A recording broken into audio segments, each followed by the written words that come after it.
Well, well, well. Of course, the console turns off. There we go.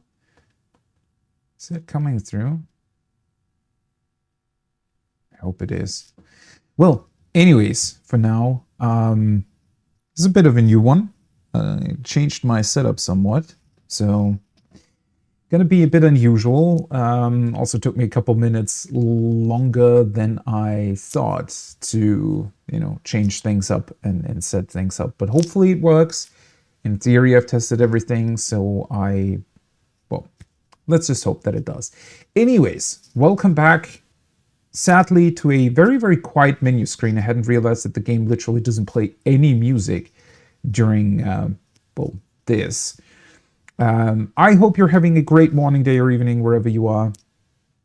Welcome to a second playthrough in this particular case. I called it Hyrule History, right? Let's look a look back at what, in this case, Breath of the Wild was as a game and how it was. Let's take another look at this world, at what we can maybe expect from the follow-up game to this one.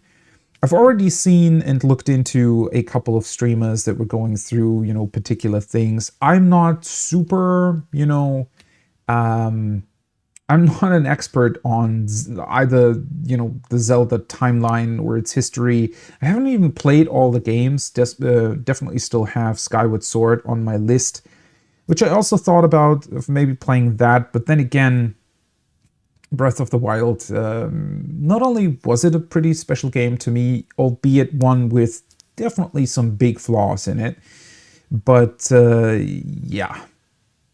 Anyways, let's get into this properly before we, before everything is too quiet. Although, first of all, we're doing this. Hello, welcome back, everybody. I hope this works. It looks good. Hopefully, also everything else like the capture and stuff works properly. Let me just test one thing. So I'm quickly gonna go into the menu here. Okay, sounds are fine. Looks fine. If at some point I'll see that maybe if the game is a little bit too loud because, my setup works differently here, then I'll adjust that. But I think, so let's look at the options first, just to be sure. I think these should all be fairly okay. Aim with motion controls. I actually like that. So I got this thing here. We're playing this on the Wii U, of all things. Why? Because that's where I bought the game on. I never had it for Switch. I only ever had it for the Wii U because I didn't own a Switch back when the game released. And, at that time, it released both on Wii U and the Switch. And it's more or less the same version. Runs exactly as bad as it does on the Switch. So there is virtually no differences between the two for the most part, and I'll be getting to that, but that's why I bought it on the Wii U. And I thought, I did debate with myself a little bit in terms of how, there are emulators now. I've seen a lot of people, play it in 60 frames, 4K, and it looks beautiful. First of all, I neither had the time nor was willing to really set up those emulators. Although I would like to look into them more, it would take a significant amount of time, and I just didn't really want to do it. And also, on the other hand, I still have my Wii U, and paid a lot of money for it when I bought it. Didn't really play that much on it, to be honest. I mean, the only games that I ever owned, or still own, Mario Kart 8, Twilight Princess HD, Wind Waker HD, and Breath of the Wild, right? Aside from, I think about the old Pokemon Snap, for example, like the first one, before the second one released, so I have that on Virtual Console. I have like 2 or 3 Virtual Console titles. But yeah, let's see. Would you like to change the voice language? Don't correspond free to... No? I don't even know if I can do that. So one thing that I looked into is since Nintendo, you know, they did their things with their eShop, I don't think you can actually buy anything from the eShop anymore, right? From the one on the Switch, of course, sure. But all the old ones are now gone, more or less. You can still go into them. You can still look what you could have potentially bought when they were still live. Mainly, I think, because you can re-download old stuff that you bought, right? So if you bought anything, that is still accessible. You can still download all your old stuff. But yeah, you just cannot buy any new things, which was also a brief consideration if I wanted to do the master mode, because I've never played through that. I've never owned the DLC for Breath of the Wild. But then again, we don't have that much time before Tears of the Kingdom releases. And, well, turns out I'm not even allowed to buy it anymore. So I own Breath of the Wild on the Wii U, but there's no way for me to get the DLC on the Wii U.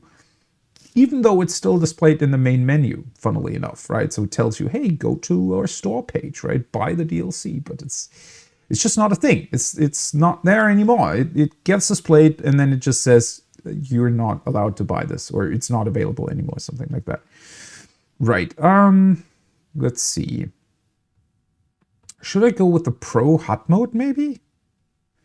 Nah. I don't know. Yeah, this is pretty sure I never changed any of these settings. So what's going to be a little bit sad is when I go to continue, you can see it says January 2016. So that's the last time that I played this game. And I think you can only have one save file for some stupid reason. So sadly, we're going to be writing over this, but then again, I would have never, you know, like, I want to start a new game, obviously. So let's get into this. Let's start a new game so that it's not all quiet all the time.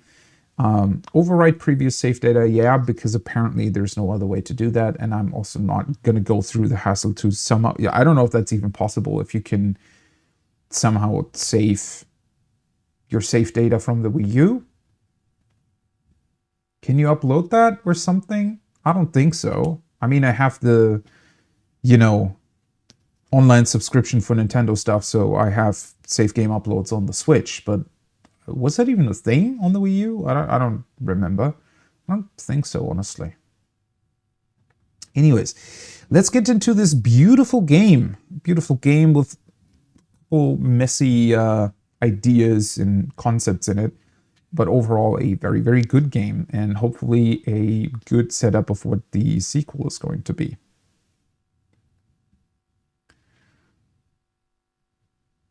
Hopefully the voices are said correctly. Be funny if they suddenly talked in another language. No, never mind. Everything's fine.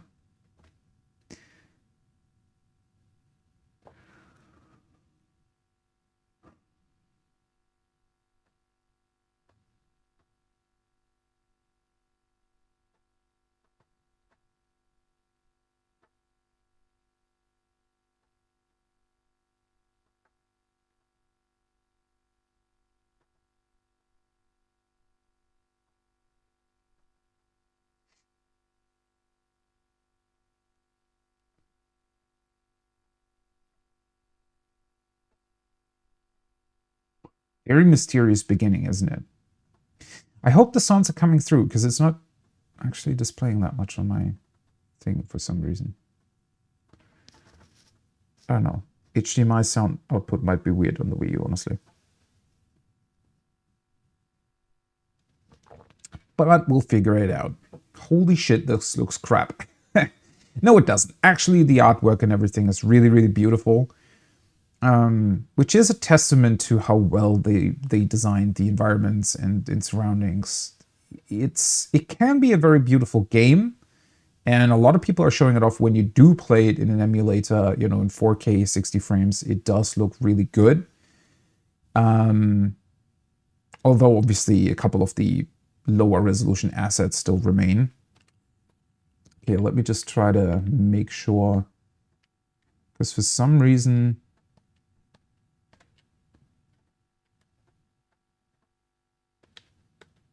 Why is it not displaying sound on the...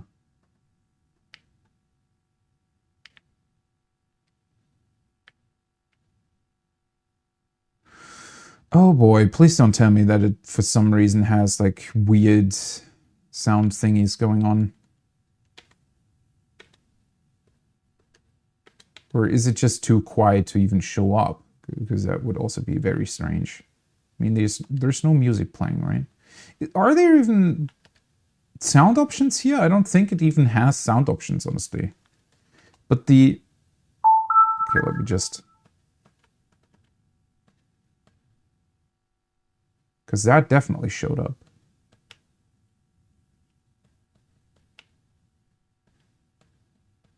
That doesn't? Is it just that it's very weird in terms of how it's outputting sound?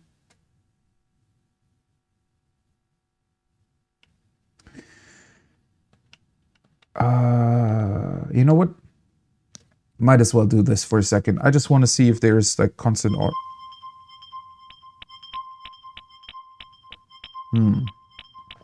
So that is definitely coming through, isn't it?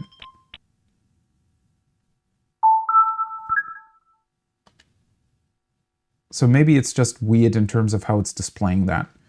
Let's continue for now. It should hopefully be fine. I'm just hoping here. But if there's anything wrong with the sound, just let me know and we'll try fixing it. Oh boy, off to a great start. But anyways, it's very interesting how the game starts. Again, what's mainly a concern or what's weird playing it myself, and I didn't realize it's sort of the same with the whole 60, 30 and other FPS debate. Well, it's also highly dependent on frame pacing, but for the most part, the different frame rates, they're most noticeable whenever you're going back and forth between them. Once you play a game for hours or a couple minutes in 30 or 60 frames, at least I get used to it very, very quickly.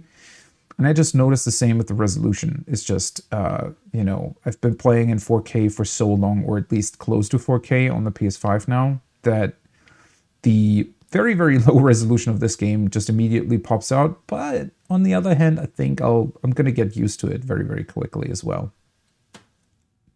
Yo, Killer Whale, welcome back. What's up? Yeah, really was looking forward to having another look at this game and just, I guess, mentally preparing myself for Tears of the Kingdom.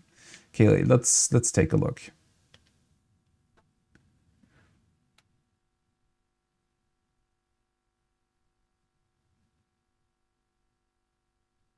The game is very, very quiet, though.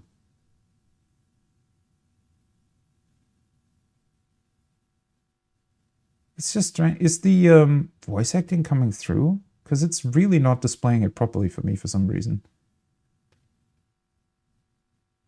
It might just be very quiet.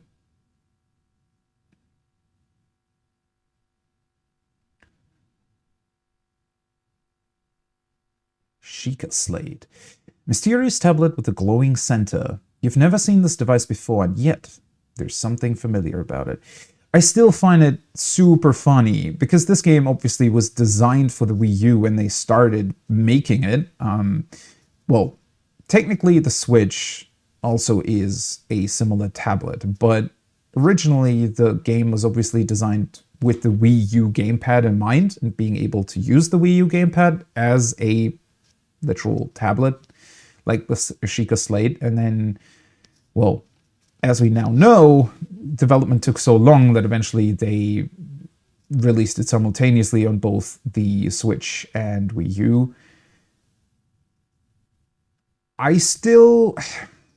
That is one thing that I'm still going to be bummed about, or that I was actually quite disappointed by back then, because honestly, both Twilight Princess and Wind Waker HD had pretty good Wii U gameplay tablet.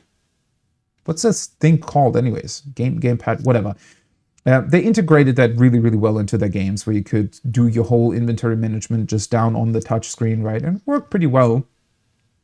And I was pretty disappointed when Breath of the Wild released, and it just had nothing on the weird tablet here. It just says, hey, you can tap the screen and it will like put the game on the gamepad to play it there, but aside from that you have no functionality whatsoever, which I think, well, I understand, because it would have been weird to have a Switch version that had less features than the Wii U one if they had integrated the tablet somehow, but overall it's just a bit disappointing, because I feel like originally they had probably planned to potentially use the tablet way more than they ended up doing.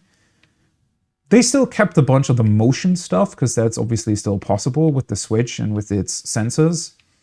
But yeah, it's one of those things where through the long development, I guess they just had to adjust. Old shirt. Thin shirt made long ago. It's coming apart at the seams, but it's better than nothing. Sleeves are a bit on the short side. Right. Which means that we're gonna get cold. This opening is pretty brilliant, isn't it? Old trousers are threadbare in spots, but they're surprisingly comfortable. The legs are a bit too short, though. Unfortunate. And we can push the crates around. Okay, let's see. Let's put these on. Equip. Another one of these things where with the equipment, I like it. I like the whole equipment part, although I do have to say I would have wished they had more different equipment in the game. There are a couple of really, really cool sets that do really cool stuff and have exciting, extra features where you're either running faster, you can climb faster. But overall, I feel like they could have done more with that. Which is, I think, going to be a theme going through this game. It's another one of the, almost like Elden Ring, where it's really great in a lot of ways, but sometimes maybe even a tad too big for its own good.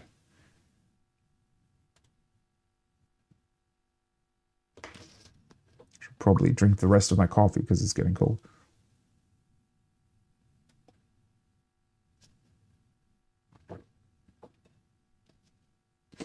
And of course, the iconic opening to Breath of the Wild. I think everybody pretty much universally enjoyed this. Also, with the very, very clever gameplay tutorial here, where it requires you to climb, and you realize, hey, I can just climb on everything pretty much. Very simple, but very effective. And there we go.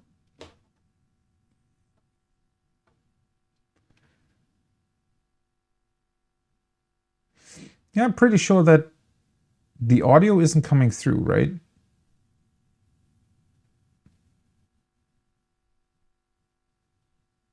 Okay, let me test one thing here.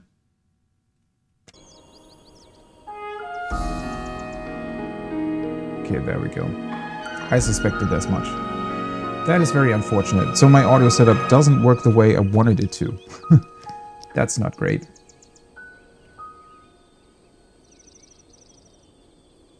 Okay, that's a quirk that Breath of the Wild has then, because I was testing it mostly in the Wii U menus and things. So for some reason, if you have like headphones in, then the menu will still come through both the HDMI and the headphones. But unfortunately, this way it doesn't work. Okay, give me 1 second here. I'm going to change something real quick, and then it should hopefully work. So be right back. Right. Okay, hopefully this works now. Yes, it does. Beautifully. Okay, well, you know what? I'm gonna do one quick thing. Might as well do that again, but with proper audio. Right? Yeah, that's one of those quirks that is sometimes really, really difficult to ascertain what they're doing in terms of audio output. It makes you realize that is one thing I would say where console definitely has, has it worse compared to... Let's just do that again. I just want to see the opening one more time. give you the proper audio too. I should have known that it's not coming through fully. It's just so weird, right? So I had set it up to where I had my audio through the gamepad. And in the menu, it's giving you audio through the gamepad and on the monitor. But in the game, for some reason, whenever you plug in headphones, it's removing the monitor audio. I don't know. One of those weird quirks that I guess you have to live with. Oh yeah, the coffee was definitely getting cold. Although, by the way, just a small tidbit about coffee that I learned recently. Apparently, you can discern the quality of your coffee and how well you've made it when the coffee's getting cold, right? So if it still tastes somewhat good, even though it's cold, then it's pretty good coffee. Wake up, Which this was not bad. It wasn't entirely cold though.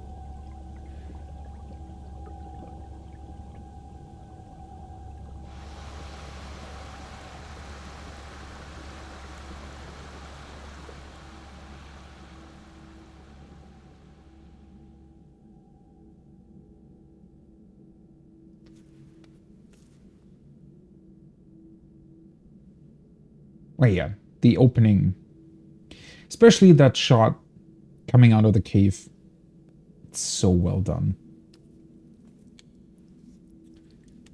Immediately just shows you what the game is all going to be about, right? This breath of fresh air, the beautiful open world just there for you to explore. But anyways, now that gives me a chance to go a little bit into my history with this game. So obviously I played it on release, as probably most other people did. I did fall off somewhere in the middle because I don't know, it just, it seems to go on forever, honestly, which it kind of does, especially if, again, you're like me and it will help guide you after your long slumber. You want to see it all, you want to do it all, you want to find all the things, right? It can drag a little bit in a couple of areas. It is very, very similar to Elden Ring in that regard. It's not like bad by any means, right? It's still incredible in terms of its setup and design in a lot of ways, but it might have, you know, might have been nice to have maybe a couple smaller bits that they could have added to it. I think what this game is lacking most is just more story cutscenes and interactions with different people. Potentially also even including side quests and... Hold the Sheikah slate up to the pedestal. Yeah.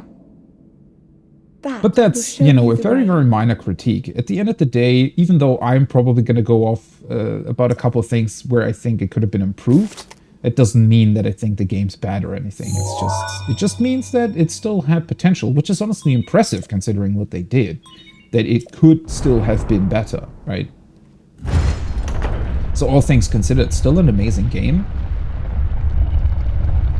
Maybe it's also just that I'm usually not, you know, the type of person that enjoys to dabble in the weird physics interactions and stuff that you can do. As cool as they are, like I like them from that perspective, that they're really, really cool in terms of how they're set up, in terms of their technical detail and background, but you know, I'm more about discovering the world and its history rather than trying to kill moblins in a very specific, funny way.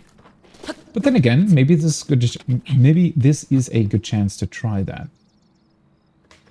Played it for about 100 hours straight. Well, I do remember that I pretty much completely, like, I went through, I think I played it for about 40 or 50 hours when it released. Also straight through, right, like in 1.5 weeks or something. And then I took a little bit of a break and came back.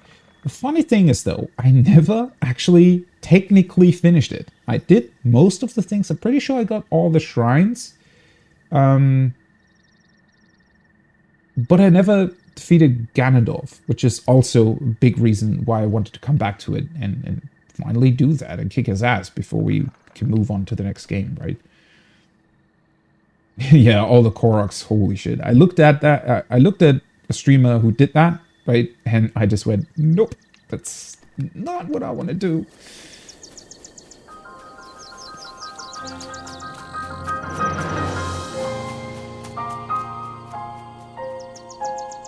Just a wonderful opening.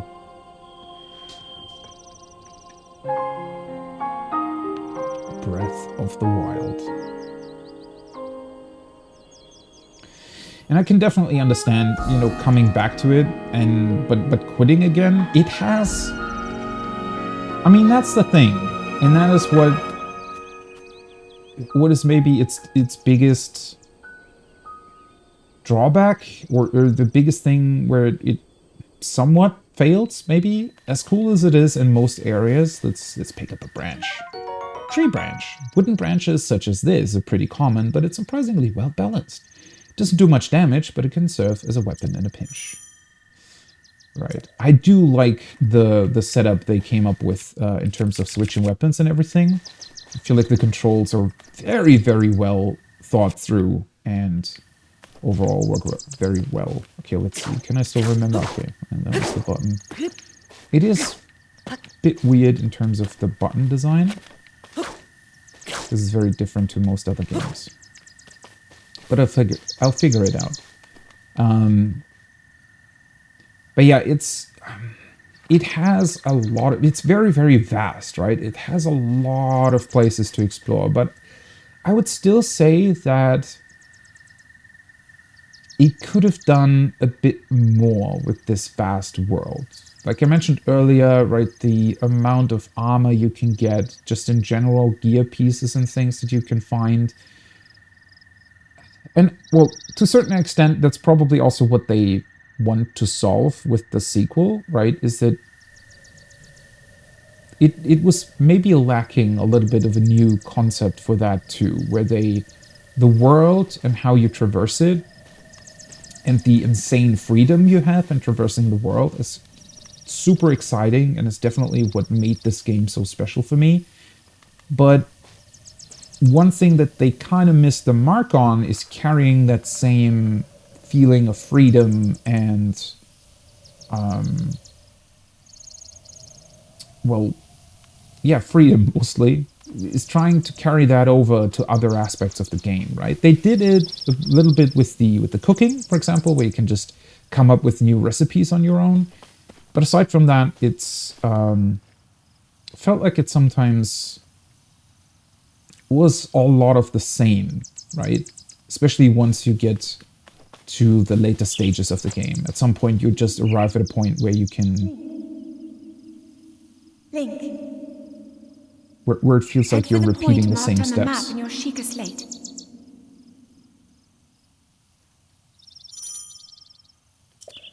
Check Sheikah slate. Yeah, the style, the optimization. I mean, I'm playing it on the Wii U, right? Which is insane to me that it runs this well. And the only downside really is, and I would say you get used to that really quickly as well, is the resolution.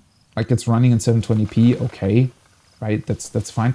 But I think even there, they were able to, and it must be something with the art style. It's this sort of halfway cel shaded, but also not look that they came up with, and well, it has a, I don't know if you wouldn't call it an anime aesthetic. I don't really know what to describe it as, really, but it's definitely utilizing strong outlines around characters. Like, for example, the light shines on Link now, right? This white outline. Having those defining features on most objects, and the objects themselves also being designed with that in mind, means that the low resolution really isn't such a big deal. It honestly, and that's a, you know, kind of a funny thing, with how they design it and how it looks, it's almost like a painting, right? Like an oil painting or something.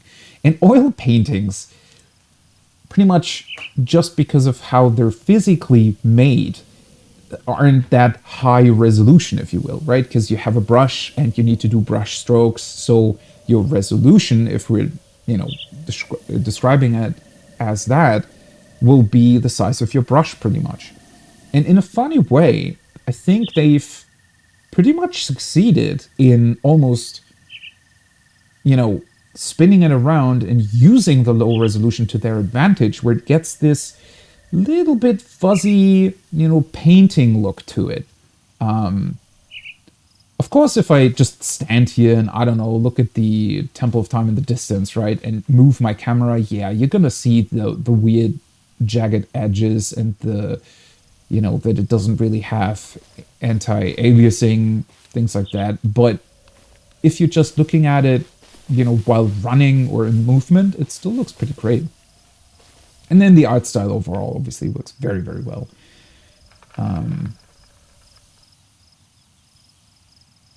Yeah, in terms of the limitations they had, I feel like they just pretty much made the best out of what they could do with it. Common mushroom found near trees around Hyrule. Eat it to restore half a heart. Very fun mechanic that is also, yeah, and the joy of discovery, that is one thing, right? Once you already know how the world looks, once you've seen every place, possibly even multiple times, it definitely loses a bunch of its appeal. And at that point, I think you are also made aware of maybe where it lacks a little bit of depth, right? The fact that maybe the gameplay and the, I guess let's call them tactical options. Ooh, that's some frame drops there. The tactical options you have, the gameplay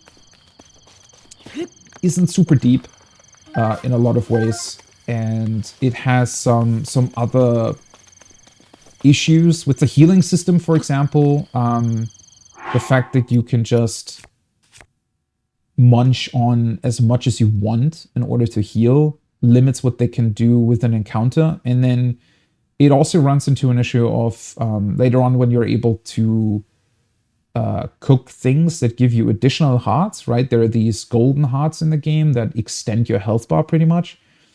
But because of that, they had to make it to where all of those meals also act as a full heal in order to be able to even give you additional hearts. And that's another issue where you later on during endgame, it's this weird thing of enemies dealing a huge amount of damage, then you just pretty much doing a full heal.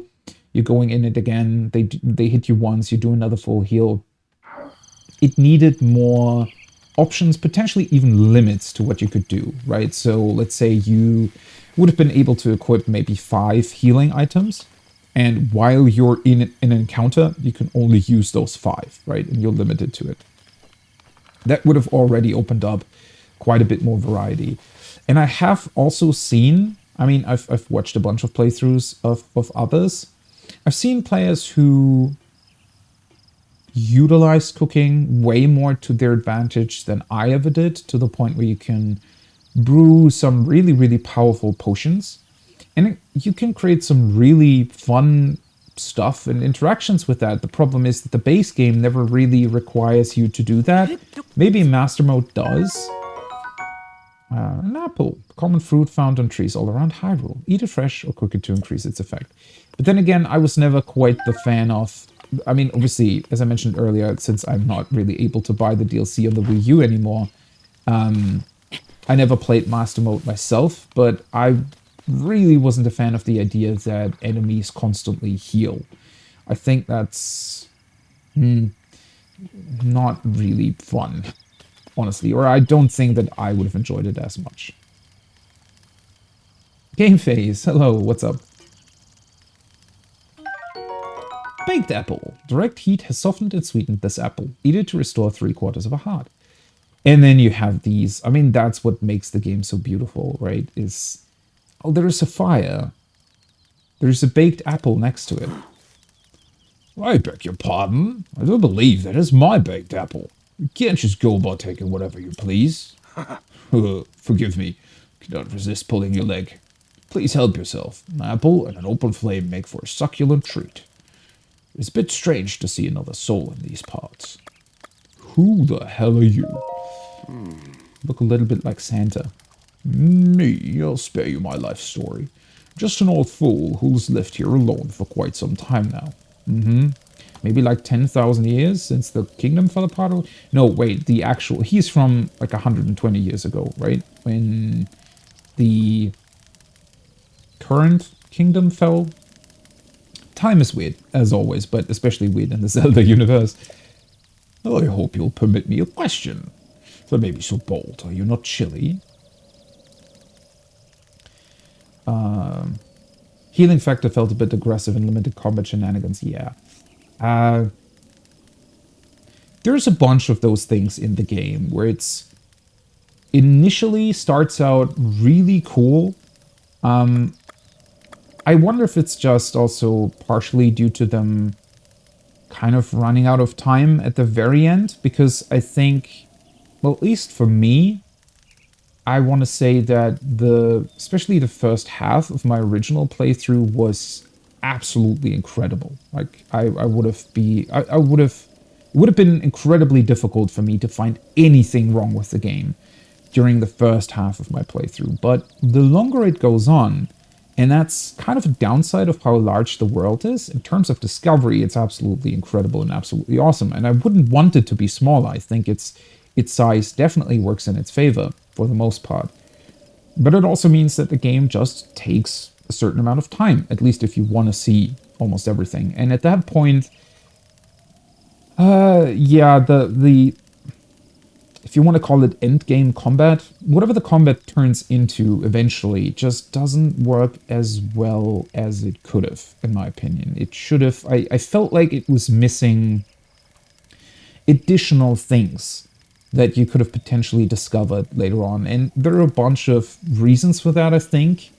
One of the big ones we'll probably get to once we're finished with the plateau, but yeah, I guess it's just still had potential. Well, answering a question with a question. That's fair enough. As I cannot imagine our meeting to be a simple coincidence, I shall tell you. Honestly, was it a coincidence? Was he just hanging out here for like 120 years waiting for Link to wake up? I think he was, wasn't he? Yeah. Because he's a ghost, right? So, sounds a bit boring, but then again. This is the Great Plateau. According to legend, this is the birthplace of the entire kingdom of Hyrule. What is it now? See, that's where my knowledge about the whole Zelda history... I mean, I've watched videos on its timeline and stuff, so I know the basics, but I probably wouldn't be qualified enough to talk about the finer details of both its timeline and of how these places connect back to one another. I do know that there were some comparisons made between, you know, this world map versus the Twilight Princess world map, right? Essentially the... What are the timelines called? Like, there's the child timeline, the adult timeline, and the fallen Link timeline? Is it what they're called? Something like that.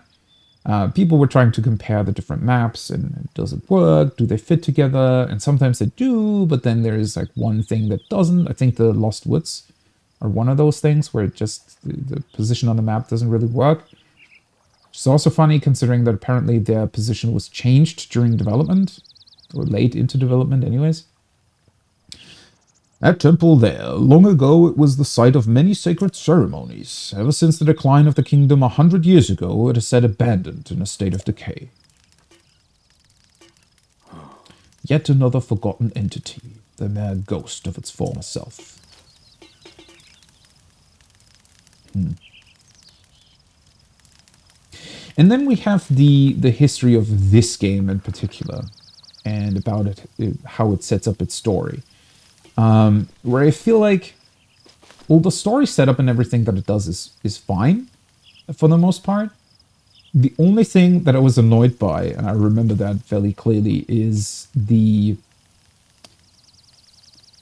specific number of years they keep mentioning. So 100 years, okay, that is one thing, right? That makes sense to a degree. Although when you then consider it, the game is suggesting or trying to convince you that we're in this sort of state of, you know, there was a big attack, Hyrule Castle and the surrounding city was pretty much destroyed when Ganon appeared. And Ganon then was subsequently imprisoned by Zelda, and she's still, she has to remain at the castle to keep him in check, right? And the big danger that we're facing is that Link needs to deal with Ganon before he can break free, before he can overcome those chains that Zelda's put on him, right? And, well, everybody else, and him included, I'd imagine, was waiting for Link to wake up again, and he was in this shrine that was making sure that he regained his strength, right? Also meant that he didn't really age, apparently. The weird part about it, and the thing where the game sort of fails to convince you, is the world is supposed to be in a state of, well, at least partial destruction. And yeah, we do find a lot of ruins. There's a bunch of stuff that, you know, isn't really like it was back then. Certainly the Temple of Time is no longer used, has fallen to ruin. But a lot of the other places you encounter are quite lovely, right? A lot of the world does seem, aside from a couple monsters, fairly peaceful and beautiful. I mean, that's a big point of the game, right? You're exploring these beautiful wildlands. So, I don't know. On the one hand, I just enjoy how beautiful the world is, and I actually like that it doesn't constantly throw weird monsters at you or weird things that, you know, where you kind of go, you know, it doesn't always have to be this depressing, threatening place, right? I personally enjoyed a lot that it was more on the beautiful side and calm and just chill, enjoyable. I guess, I don't know if it would have been better to present the story just slightly differently compared to what they did. Oh, what you doing? I'm relaxing by the fireside, of course, although I'll need to cook myself another baked apple at some point. Simple foods such as apples are fine to eat raw, but roasting them on a fire makes them tastier and more nutritious. Do you not have somewhere else to be, young one? Not really. Well, I guess I do. Maybe we should actually look at the Sheikah sled, right? This was also insane to discover. I do remember zooming out of the world map and just realizing how big it was going to be. Wow. And the setup with the Great Plateau too. I love how it integrates back into the world. That was another one of those, like, once you travel out into the wilds, especially after you unlock the map, right? Because now we have the blue outline sort of telling you, okay, this is the plateau. But once you unlock the pieces of the map around it, it honestly becomes difficult to find where the hell the game started. And that's definitely a testament to its world design. And honestly, it was incredibly surprising for me to see how well they were able to integrate a quote-unquote tutorial area like the Great Plateau into the game world. Because it still feels very natural to be there. Right, wasn't there also the... Ah, that's how you... Okay, yeah. Ooh, boy, that was a frame drop. Probably one of the best features, I want to say, at least in my opinion. That you're able to just mark places with these 5 pins. And, well, then you can just go there, right? And, you know, if I were to mark... Where is it? Where's the volcano? Is it that one? Don't remember. Bim. Just put that there, and then you look on the map, you kind of go, oh, holy hell, that's far away. I always loved that. Also, another thing that shows how insanely well they designed this world and how potentially also why it took them so long to do it is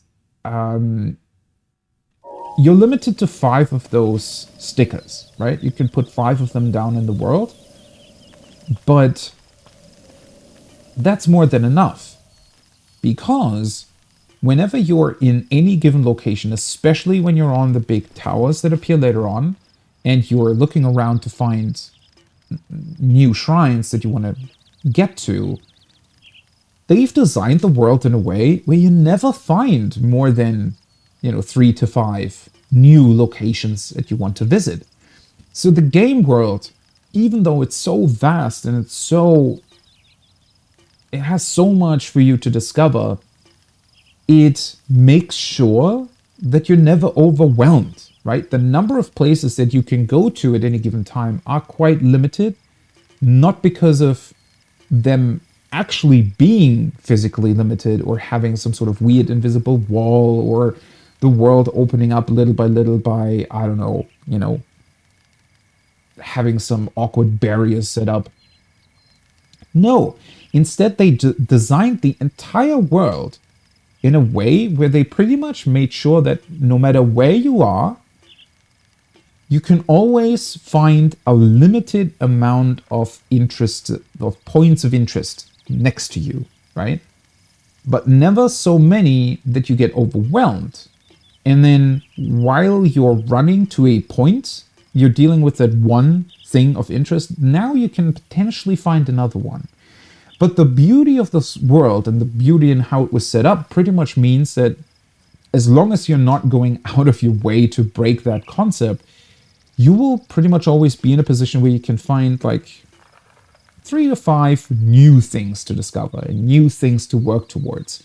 And it also creates this insanely well done gameplay loop of constantly going to the next thing, right?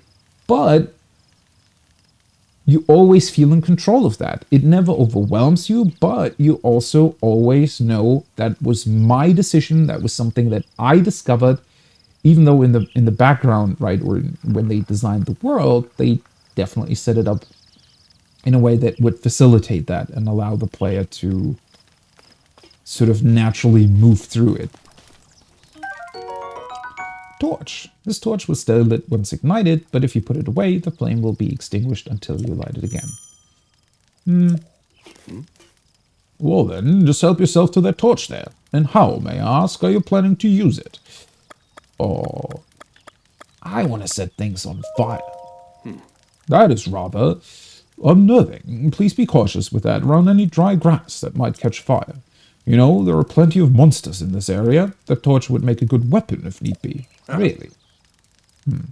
However, do not just swing it around without purpose. You must face your opponents and lock your sights on them. Lock on.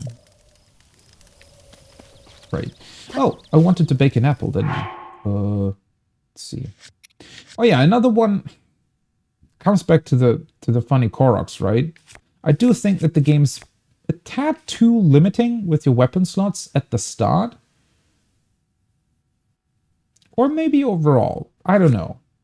The weapon system, it has been a very contentious point for a lot of people. I really, really like it. I think...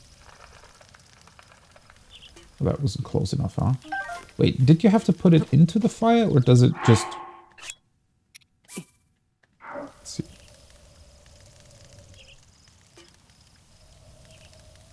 Yeah. There we go. Nope. Never mind, you had to put it directly into the fire? I guess I'm still somewhat used to Outer Wilds and burning too many marshmallows.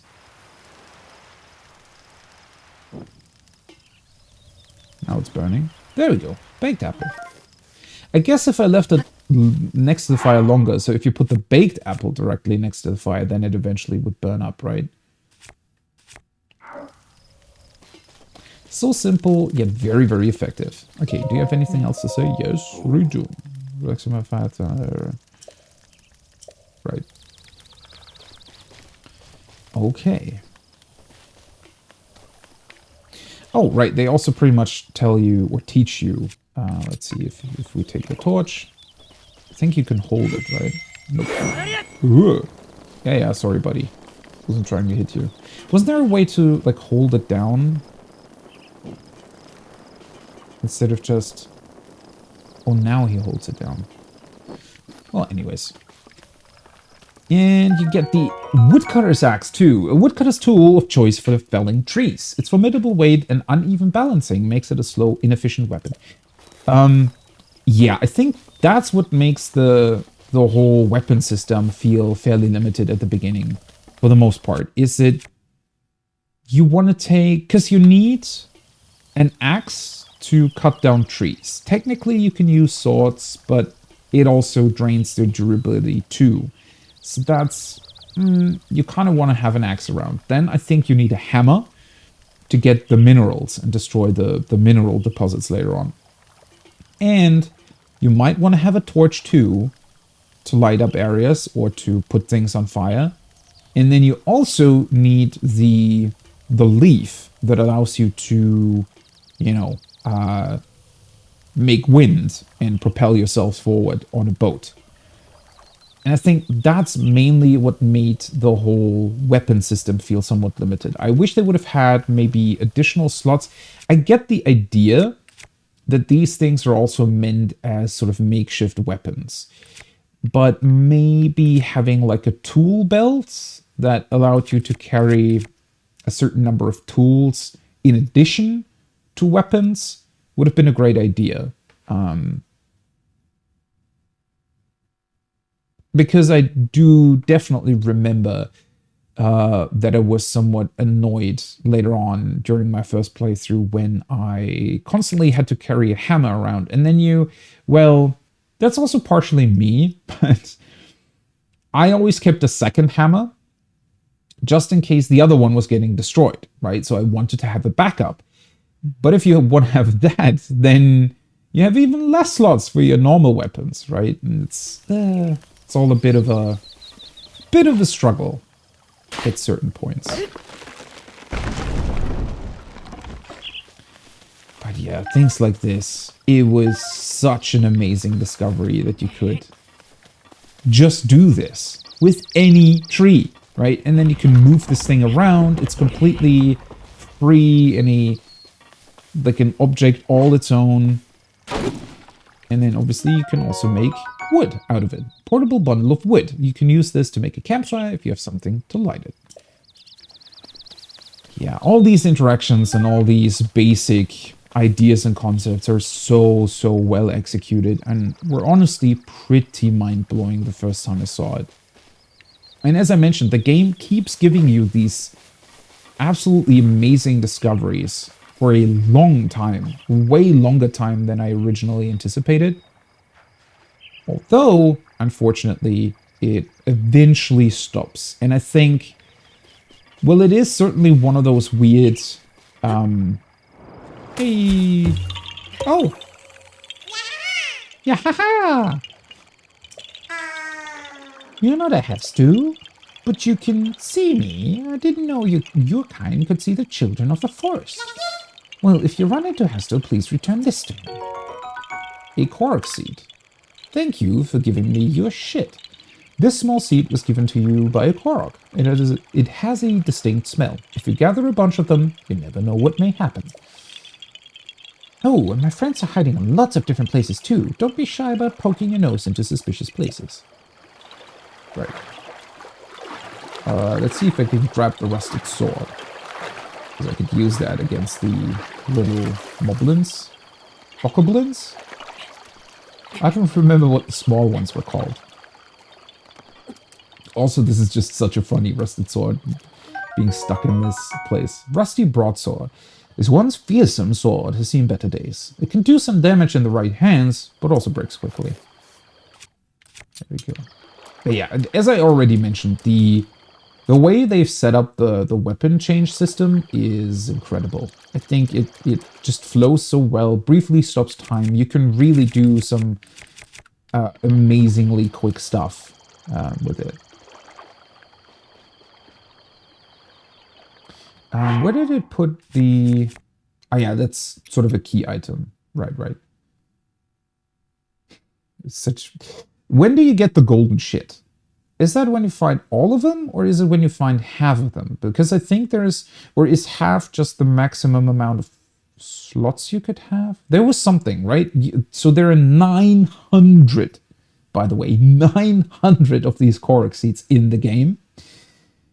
And I think if you find all of them, you get a big seed, which looks like a pile of golden shit. And I think 450 seeds give you the maximum number of item slots. So weapon, shield, and bows. If I remember that correctly. Yeah, right. All of them is the big golden poop. Half of them is what you need. I think... Yeah, once again, the idea behind them is incredible. I love this idea of just putting so many of them in the game that just by natural discovery or just by venturing through the world by yourself without looking anything up, without, looking at any sort of solution table or thing that is telling you where they are, you can still find... well, close to the maximum amount of what slots you can have. And then it's also, even if you don't get to 450, it's still pretty much fine because eventually, like, the earlier slots cost less than the later slots, right? So you do get quite a significant number of slots anyways. And then you can also choose which ones to get. And shields, for example, break way less quickly than weapons do. So I think the shield slot was definitely where I kind of just didn't get all the slots in my first playthrough. And I think, as far as I remember, I was able to get about 300 Korok seeds, somewhere roughly around that number. Hey buddy. By myself. Throw weapon. Oh yeah, you can throw... That was this, right? Okay. And we got a bokoblin horn. Severed horn of a bokoblin, creature often encountered. Are they bokoblins or bokoblins? I always called them bokoblins, I think. Often encountered in the plains of Hyrule. It isn't edible, but it can be tossed into stew with some critters to make an elixir. Well, there we go. God, I love it. It's been so long, well, according to my save game, about 7 years since I played this last, so I had sort of forgotten how beautiful it is to just run around the game world and discover everything and look at everything. This was so amazing to play for the first time. This was insanely incredible. Hey, buddy. Choo-choo jelly, a gelatinous substance that came from a choo-choo. It's unusable in this state, but applying a bit of elemental stimulation will change its form. Oh, sadly, we don't really have... Although, I don't know if I ever tried this. Can you change its form with fire?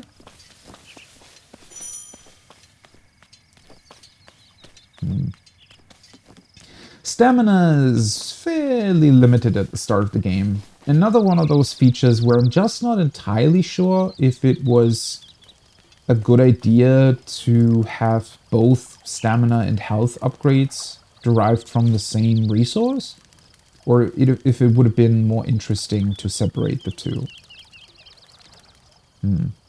Because to a certain degree, I potentially would have liked to have your normal heart pieces. I mean, that's the thing. It's one of those weird things or games that are so insanely, big and have so much to see and to do that it feels wrong to talk about, I guess, missing features or things they could have added.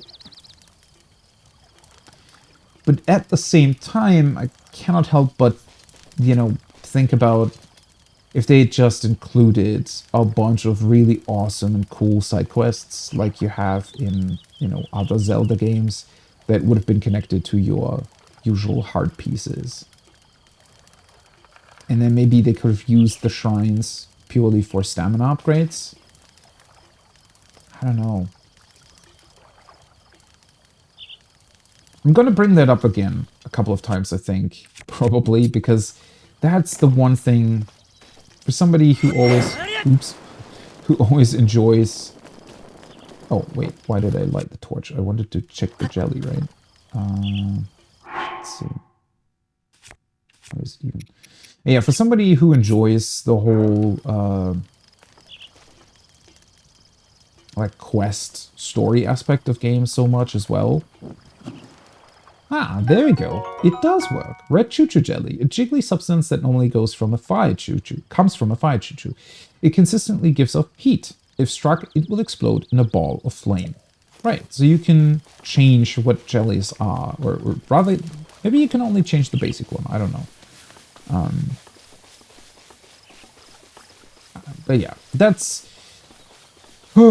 as insanely big as the game is, I still would have wanted them to include more side quests and also more main story quests and make those,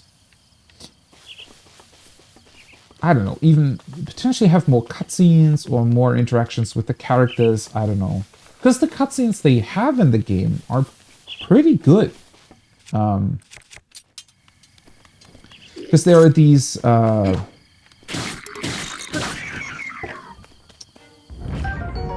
the memories, I think, that you can find, right? Eventually it's going to give you a couple of places where you can go to, and I think you get a picture, if I recall correctly, of what the place looks like, and then by that picture you can find where it's supposed to be, go there, you'll receive a memory. And eventually those memories, I think there was 12 of them, they make up like a small mini cutscene of what happened before well, the world broke down and Ganon was imprisoned in the castle by Zelda. A Boku Club, a crude bokoblin club made to club a small prey. It's essentially a stick, so its durability is low. Right, nice. That will serve us well once my rusty sword breaks. Also, you can already get a couple of these things, right? Ancient screw. A screw used in ancient machinery. It's made of an unknown material, and no matter how many times it's turned, its threads never seem to show signs of wear. And yet this thing is broken. Or grown over.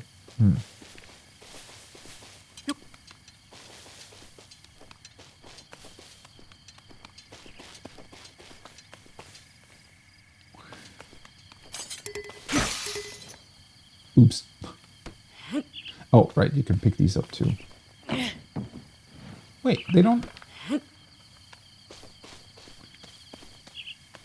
Thought they would break. Guess that requires something else. There we go. A roasted bird drumstick. Raw bird drumstick that's been cooked to a crisp skin and all. It's devoid of seasoning, but it has simple, accessible taste. Restores more hearts than the raw variety. Right. How long exactly has this been in here? Let's just pretend that the bokoblins put that in here and wanted to eat it later.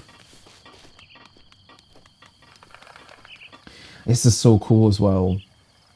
I wonder how long they playtested this sort of starting area to make sure that players would actually understand all the options they have available and how things in the game world interact with each other. Because these places kind of invite you to just climb up walls, right? And discover what's potentially at the top. And you always have to remember that when this game released. I want to say no other game really gave you this freedom. I mean, that's obviously partially why the game is so brilliant, that it gives you so much freedom in how to traverse the place. But you also need to teach that to players, right? It's not something that is just, I don't know, immediately obvious or, you know, that players would be used to that behavior of a game world. Bokoblin Fang, a tooth obtained from a bokoblin. It's worn down and not very sharp, but it's still pretty hard. Cook it alongside a critter to make an elixir. let's see if this time I'll actually use elixirs more. They can be quite powerful, but it's always annoying to have like a timer rundown, right? So you need a couple of them.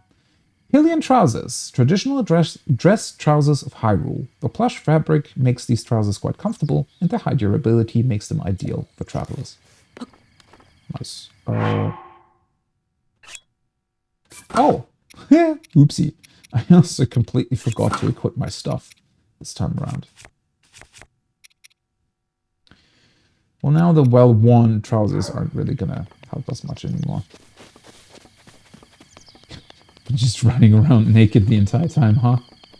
Well, half naked anyways.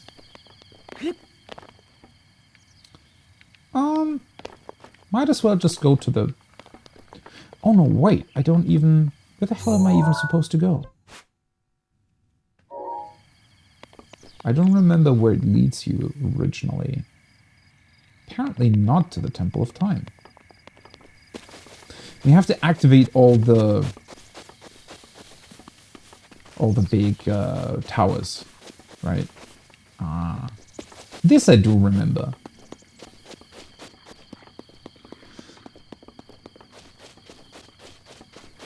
It's really, really awesome how they set this up, right? I mean, not only here, this is kind of supposed to teach you, hey, by the way, you can, you know, approach these kinds of situations in multiple different ways. In this case, just blowing them up. But...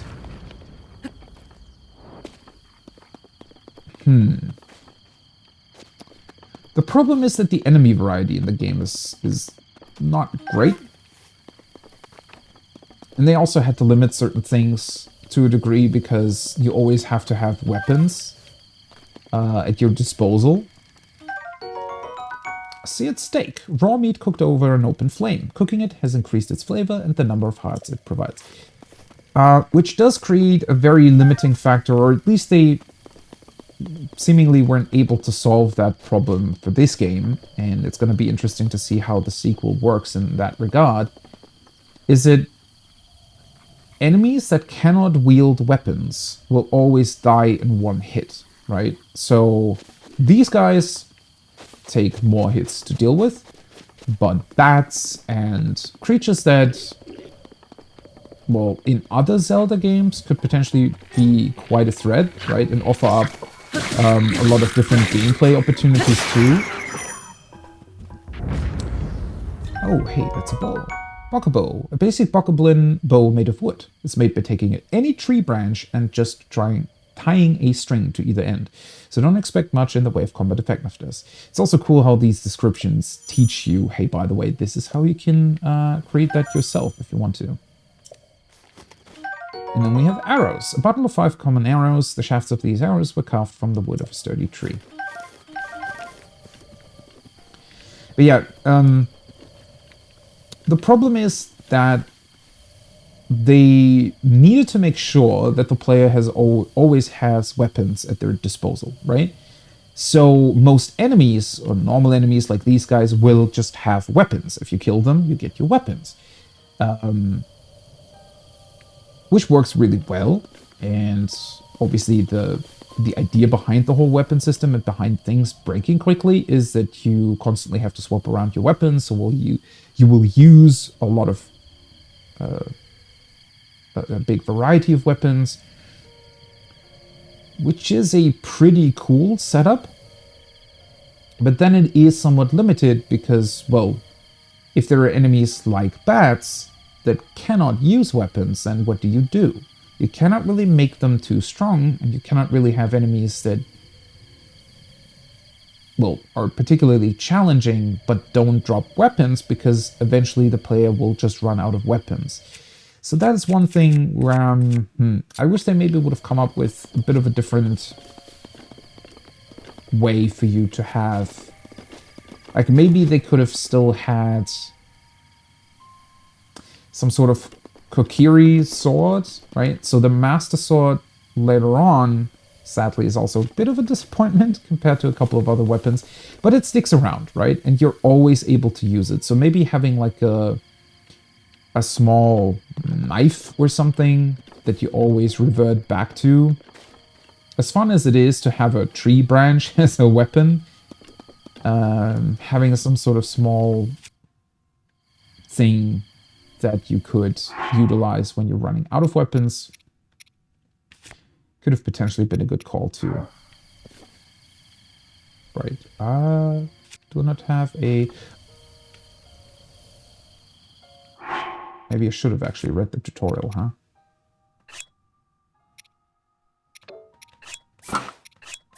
Yeah, because these are equipped.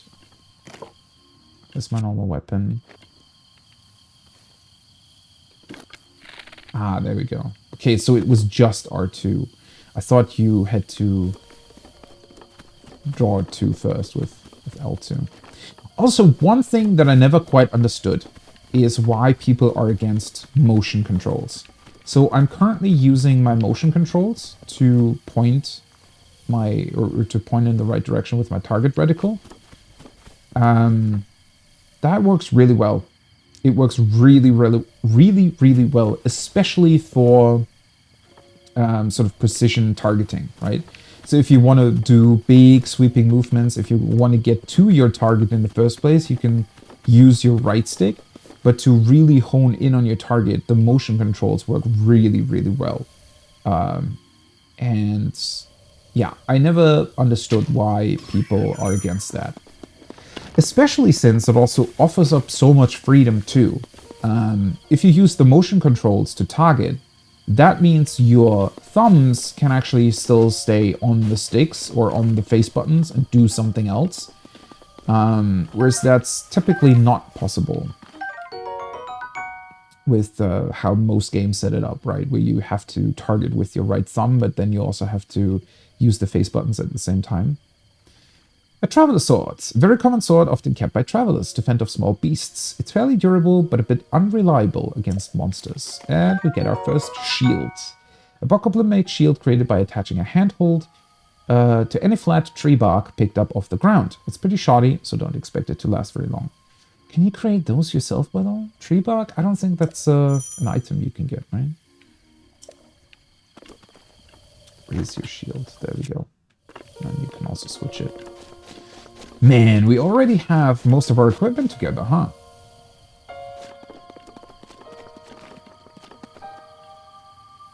Subtle music coming in the background. Well, let's raise the towers first. Use our gamepad controller. Put it in here. Place the Sheikah Slate in the pedestal.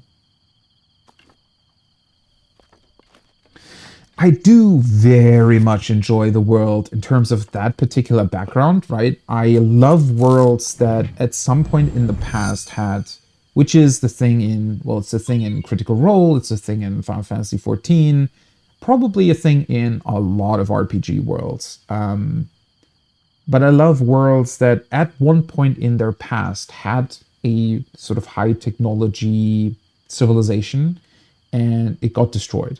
The problem is that some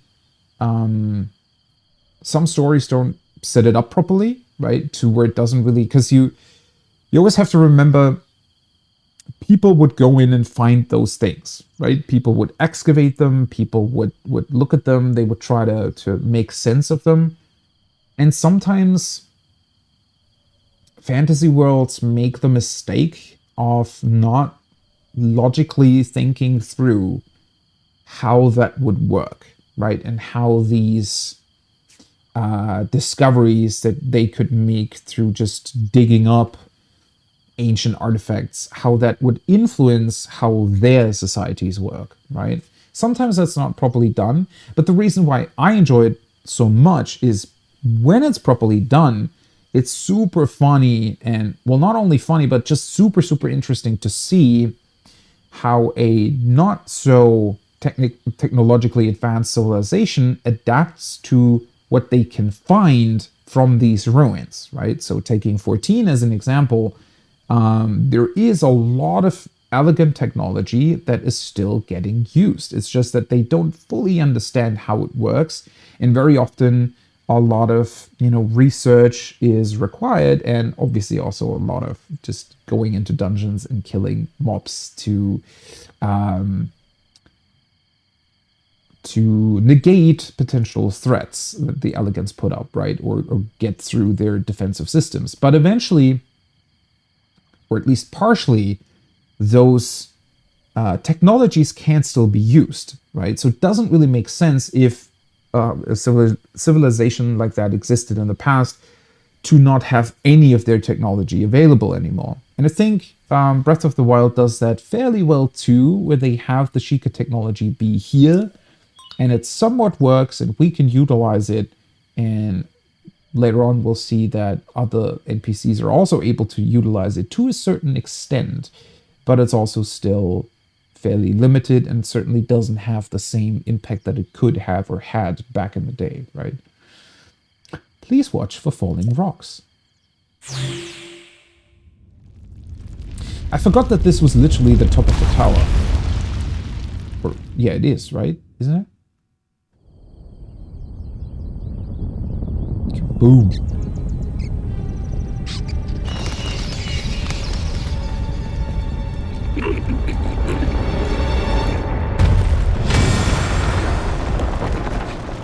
Also, imagine this happening, right? You're just chilling in your, in Kakariko or wherever, and then Link does his thing, and suddenly all over the world, these giant towers just, for no apparent reason, suddenly come bursting out of the ground. I think people would freak the fuck out. Well, then again, at least they must have been aware of the towers existing, right? Because they were still visible. Great Plateau Tower. Distilling local information.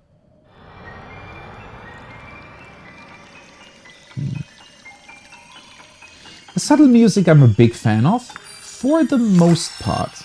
The only thing that I wish they'd done differently is whenever you do finally enter, the little villages and cities that are all over the map, that music had been more prominent there. It does exist, and it's the same beautiful Zelda music we're used to, but it's still a bit too subtle in places. I wish that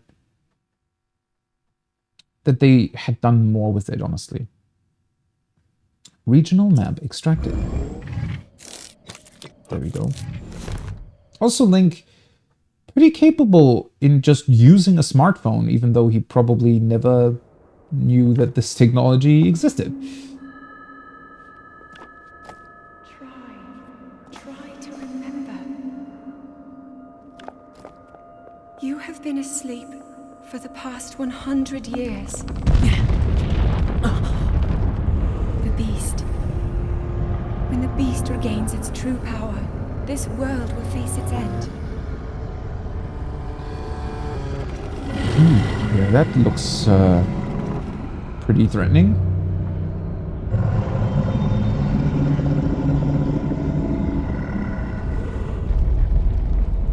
Now then, you must hurry, Link. Before it's too late.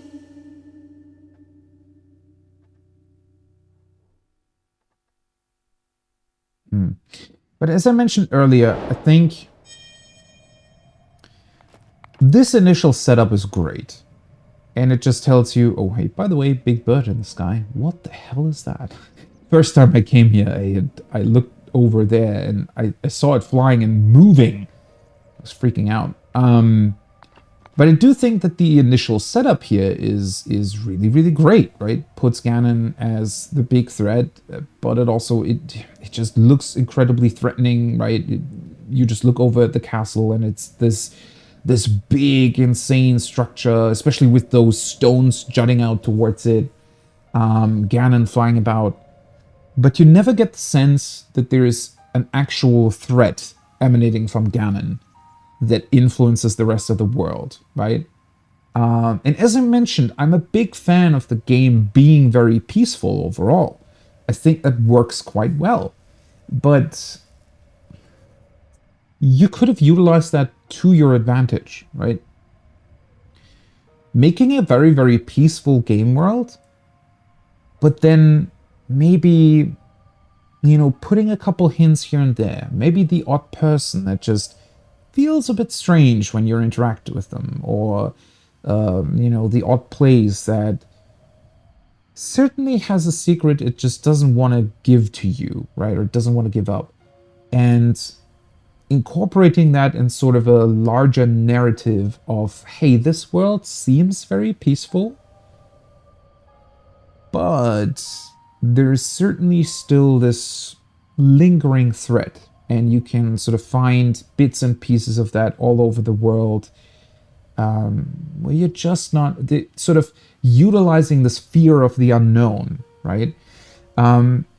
I think to a certain extent they did try that, because there are a couple of places in the game where you have this weird slime going on, and, you know, it's supposed to be corrupted by Ganon, but that never quite worked that well for me, because it's just sort of a physical limitation in the game world, and the game also never really mentions that to any degree. Like, it just sort of exists, right? And it is threatening, and there are monsters around, but it never quite gets mentioned as such, right? It never gets mentioned as a threat or something that is spreading, or I don't know. I wish that they would have just, I guess, thrown in a couple more loose narrative bits here and there that would have referenced this particular scene as well. And made you aware of, hey, there is this, we don't even really know if it's a threat or something else. All we know is that things are weird in places. And honestly, now that I'm thinking about it, maybe making it literally weird would have been a fun way of incorporating it into the gameplay. So, you know, here in the plateau, you get your basic powers, right? Your bombs and your stasis ability, right? What if there had been a couple of places where those powers get sort of turned on its head, right? Maybe they worked the other way around, or they just worked differently. And that would have been your small hint at, hey, by the way, weird things are happening and we don't quite know why, right? And then we're the person that has to uncover that secret and, well, rescue the world. My, it would seem we have quite the enigma here. This tower and others just like it have erupted across the land, one after another. It is almost as though a long-dormant power has awoken quite suddenly. Certainly what it looks like. If you do not mind me asking, did anything odd occur while you were atop that tower? I love how you can just, nah, not gonna tell you. I heard a voice. Well now, a voice, you say? Did you happen to recognize this mysterious voice? Where's there an option to say yes? Magnesis doing a hookshot effect? Yeah, I mean... Well, you can control the powers quite well, right? So it's not like Magnesis always just draws objects to you. You can literally completely manipulate them, right? So I guess an actual reversal doesn't really make that. Well, then again, they could have just, for example, inverted the controls, right? So normally you can just, you know, rotate those objects and push them to you or get them away. What if you just inverted the controls? You could have even played around with that, right? So maybe certain corrupted places would simply invert your controls. Maybe sometimes they would only invert the horizontal axis. What else? I mean, they could have also just gone crazy and your powers would just activate without you even pushing the button or something, right? I mean, those are some really basic ideas. I guess if you wanted to incorporate that idea from the very beginning, you could have also set the powers up in a way where this kind of manipulation would have been possible more, I guess. It's really, it doesn't even need to be super impactful or anything. It's really just small hints here and there. Honestly, the less, the better, right? Same with the NPCs and all. Like, just have one odd person per town or something that doesn't quite make sense in what they're saying and has some random, I don't know, outbursts of almost as if there's like old spiritual energy suddenly bursting forth in what they're saying, right? Just these odd bits and pieces here and there where we kind of go, huh, that's weird. We should probably look into that. But then maybe other people aren't even really reacting to it. I don't know. No idea who that is. I see. Well, that is unfortunate. Office lamp. Never quite... Why does he have that? Does he ever use it? I don't remember.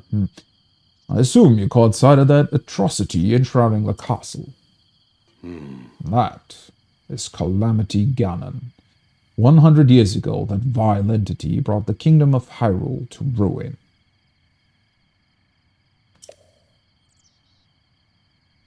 It appeared suddenly and destroyed everything in its path. So many innocent lives were lost in its wake. Also, that's another thing where sometimes a lot of the ruins that are that exist in the game world, they almost feel like they've already, like they're older than 100 years. I don't know. It's sometimes difficult to connect the ruins back to that particular event, aside from obviously the castle itself and the surrounding city. But that's so... It's just one big focus point in the middle of the map. Huh.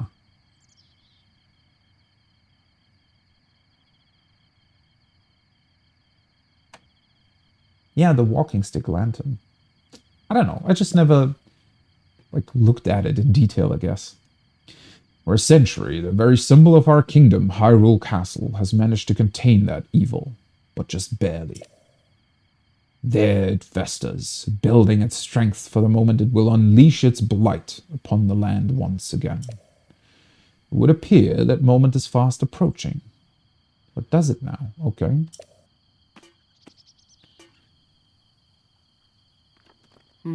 I must ask you, courageous one, do you intend to make your way to the castle? Where is my option to say no now? Nope. Don't want to have anything to do with it. Looks much too threatening. I'm just gonna, I don't know, just gonna fish. I do. I had a feeling you would say that. Why? Because it was the only dialogue option? Here on this isolated plateau, we are surrounded on all sides by steep cliffs, with no way down. If you were to try to jump off, well, no death could be more certain. Or more foolish. Let's go do it then. Of course, if you had a paraglider like mine, that would be quite another story. Hand it over. Give it to me. Oh, certainly. Why not? There is no such thing as a free item in this world, you know. I don't know, the apples earlier you just gave to me. Just saying. Let's see now. How about I trade it for a bit of treasure that slumbers nearby?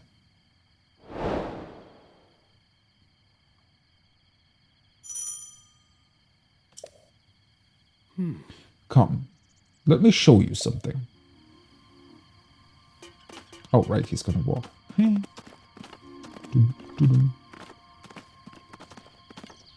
Again, the subtle music. Really, really good. Okay, what's up? What are you... You see that structure there? The one shining with a strange light. It began glowing at the exact moment those towers rose up from the ground.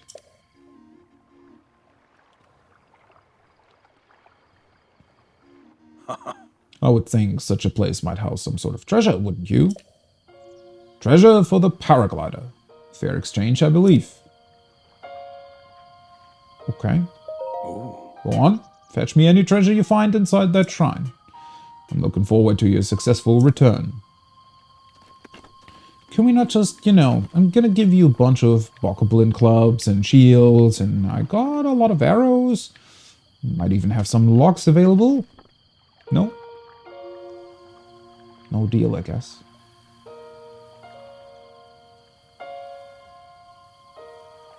Okay, just not any old goes.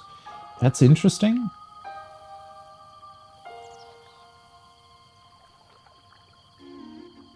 It's pretty cool, all those theories that you can come up with. I just... part of me sometimes wishes the game would confirm that more, I guess. Also a bit sad that the character itself, he pretty much vanishes after the tutorial, doesn't he? For the most part, anyways. Also, I pretty much forgot to look at my surroundings when I was atop the tower. To see, that's one of the tutorial shrines too, right? I think that's the one, yeah. Top of the cliff. Well then, let's do what he said. But I saw treasure.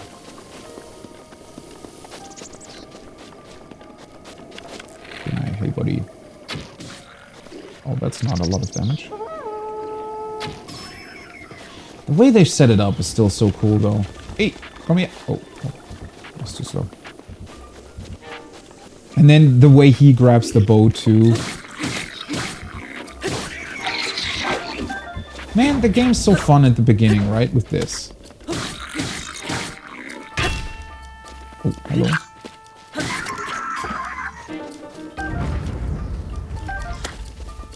It's just that eventually a lot of these things that seem so fun earlier can turn into quite the tedium later on. Oh yeah, let's get rid of the branches. I don't want to carry them around constantly. Bing.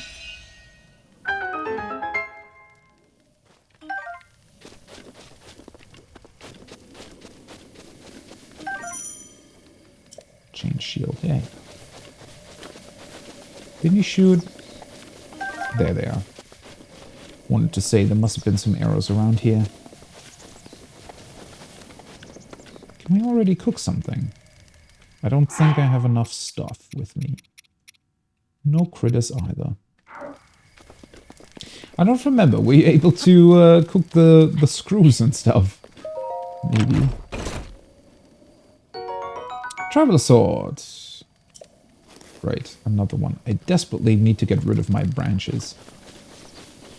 Because I feel like I'm already running out of weapon slots, I'm pretty sure. Wait, Yep.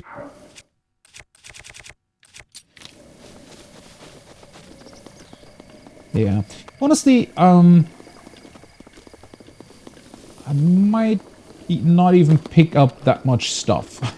I do remember that in my first playthrough I pretty much picked up everything there was, which is kind of a natural thing to do, I want to say, in a game like this. But the more stuff you have, honestly, the more boring it becomes. Which is also, well, a big reason behind... What is it called? Eventide Island? The one where it strips you of all your things and you have to go through it, you know, pretty much relearning what the game teaches you at the very beginning. And just utilizing what you have available at any given moment. I wonder if there would have been a way to, in some form, extend that experience to at least certain parts of the game, right? Obviously not in the exact same way, where it just, well, does the same thing over and over again and takes away your stuff. I don't know. Maybe they just could have... Well, see, that's very, very difficult, right? Once you start thinking about that, and trying to... Oops, that's not what I wanted to do. That's fine.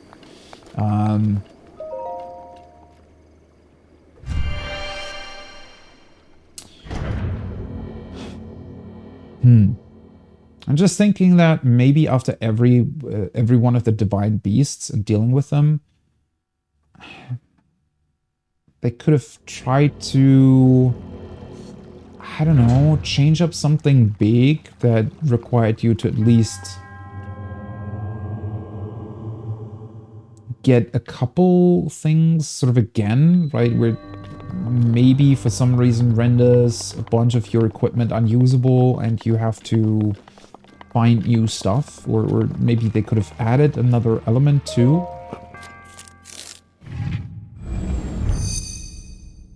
Trial of the Sword. That was in the DLC though, right? Pretty sure.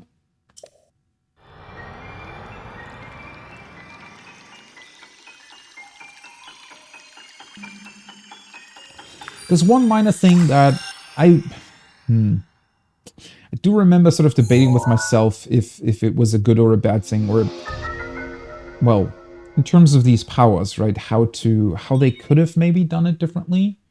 Manipulate metallic objects using magnetism. Grab onto metallic objects using the magnetic energy that pours forth from the magnesis rune. Objects held in the magnetic snare can be lifted up and moved freely.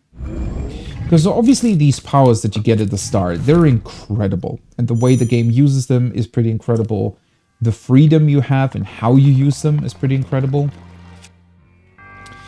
But to a certain extent,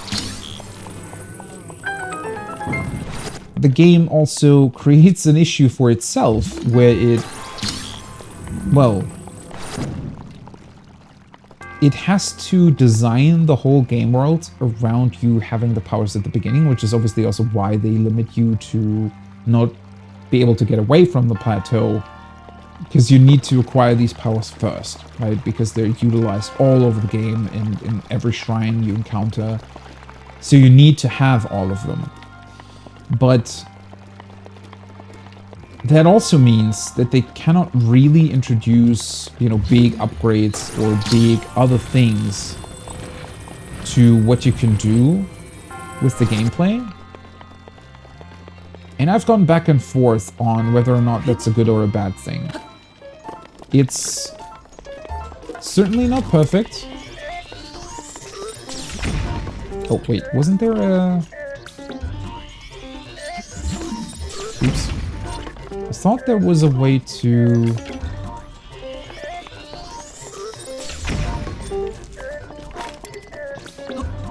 No, that's throwing.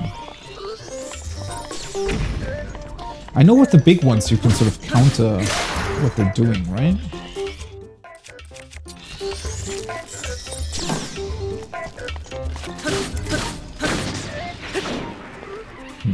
Well, anyways.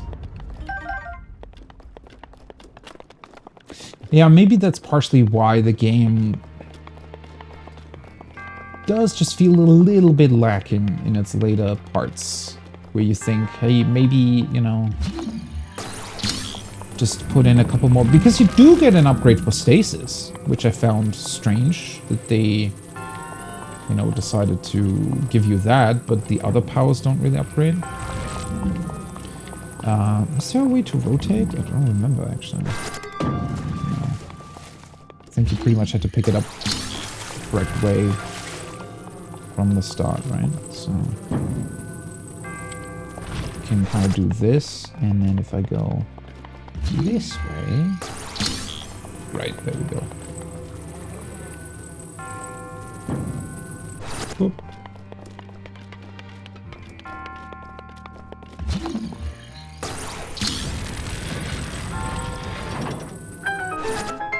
There we go.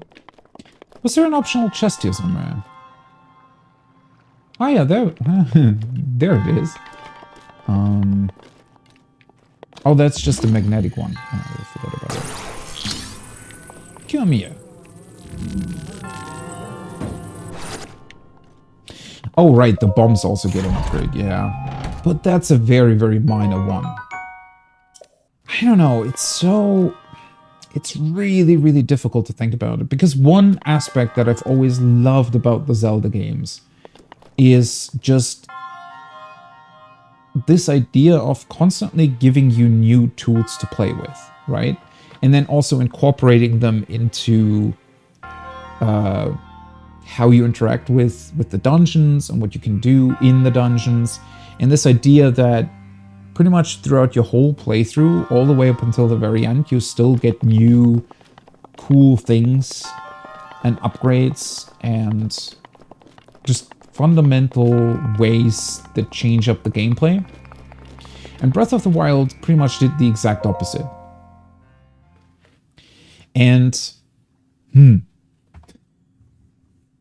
what I struggle with there is I'm constantly thinking about, well, could you maybe somehow facilitate the same Zelda experience of getting constant upgrades and getting more and different items that you can use and cool new ways to deal with dungeons while keeping the same big exploration idea that this game introduces? And I want to say that that is very, very difficult. With unlimited time, it would be possible. Because at that point you could just pretty much go through and design every puzzle and every place in a way where it can be...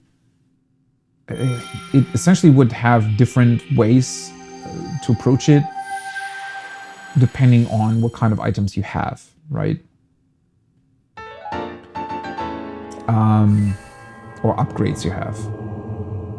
But obviously that's not a feasible thing to do because, well, you have to release the game eventually, right?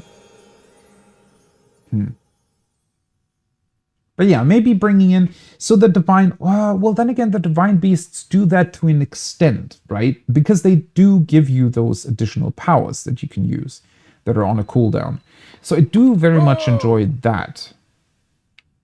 Oh, there you are. Great. Show off the paraglider, but not give it to me. Great. Seems you managed to get your hands on a spirit orb. Well done.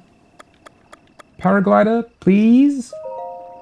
I encourage you to slow down for a moment, my courageous friend. The appearance of those towers and the awakening of the shrine. It is all connected to that Sheikah slate you carry on your hip there. Paraglider, please. I have yet to finish speaking. Sorry, buddy. Long ago, a highly advanced tribe known as the Sheikah inhabited these lands. The great power of their wisdom saved this kingdom time and time again. But their ancient technology disappeared long ago, so it is said. It is interesting, however, to think how something like that survived all this time hidden away in a shrine. These shrines are tucked away in numerous places all across this land. On this plateau alone, I believe there are still 3 more. Bring me the treasure from each of those shrines, and I will give you my paraglider. So I need more now? Link just constantly complaining. Hey, that wasn't the deal. Oh, well, I suppose I changed my mind. I'm sure there won't be a problem for a young go-getter like you. Since I'm feeling generous, I will also teach you a trick for finding shrines. It's always best to survey the area by looking around from a high point. Let's see here. How about you make your way to the top of that tower again? Are you joking? Alright, I got it. I admire your eagerness, but allow me to teach you something else before you go. Take a look at the map on your Sheikah slate. See those blue icons? You should recognize the cave where you woke, the shrine you came from, and the tower. Ah, right, you can teleport back to it. I kind of forgot that. You can travel instantly to any of those places with the Sheikah slate. Or so I heard quite some time ago. Okay. I do not know if it actually works as such. Maybe I should have taken a look at the adventure log. I do remember being somewhat surprised that they had an actual quest log akin to something that you would find in your Elder Scrolls games in the game. Especially when you consider how little it does do with side quests. Follow the Sheikah slate. So, this is already done. Yeah. You inserted your Sheikah slate and the pedestal marked on the map. A giant tower erupted upward from the ground, carrying you high into the air. From Hyrule Castle, off in the distance, you hear the woman's voice speaking to you again. The old man explained that there are a total of 4 shrines on the plateau. He said that he will give you the paraglider once you have acquired the spirit orb from all those shrines. He told you to survey the plateau from the top of the tower to find the remaining shrines. He also pointed out that you can use your Sheikah Slate if you need to travel quickly. Nice. Anything else? Try traveling to the top of the tower. From there, you should be able to scout the location of another shrine. You sure know a lot. Oh, when you have been around as long as I have, you pick up a thing or two. Go on, why not try it out? Okay, I'm gonna do it.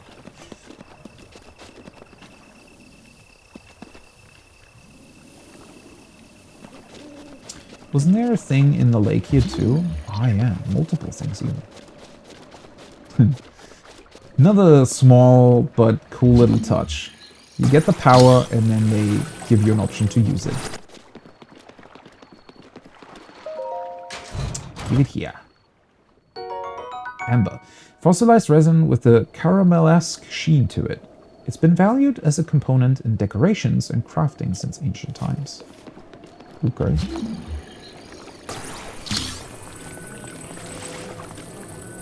Is there a big metallic thing down there? Don't remember that being there. Opal. A valuable ore that gives off a mesmerizing iridescent similar to the inside of a seashell. Contains the power of water. Does it now? Wait, does it really? Contains the power of water.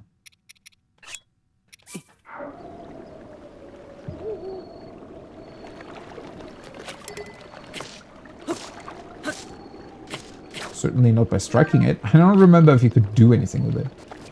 Hey, another one of these lizards. Oh, come on. They're really fast.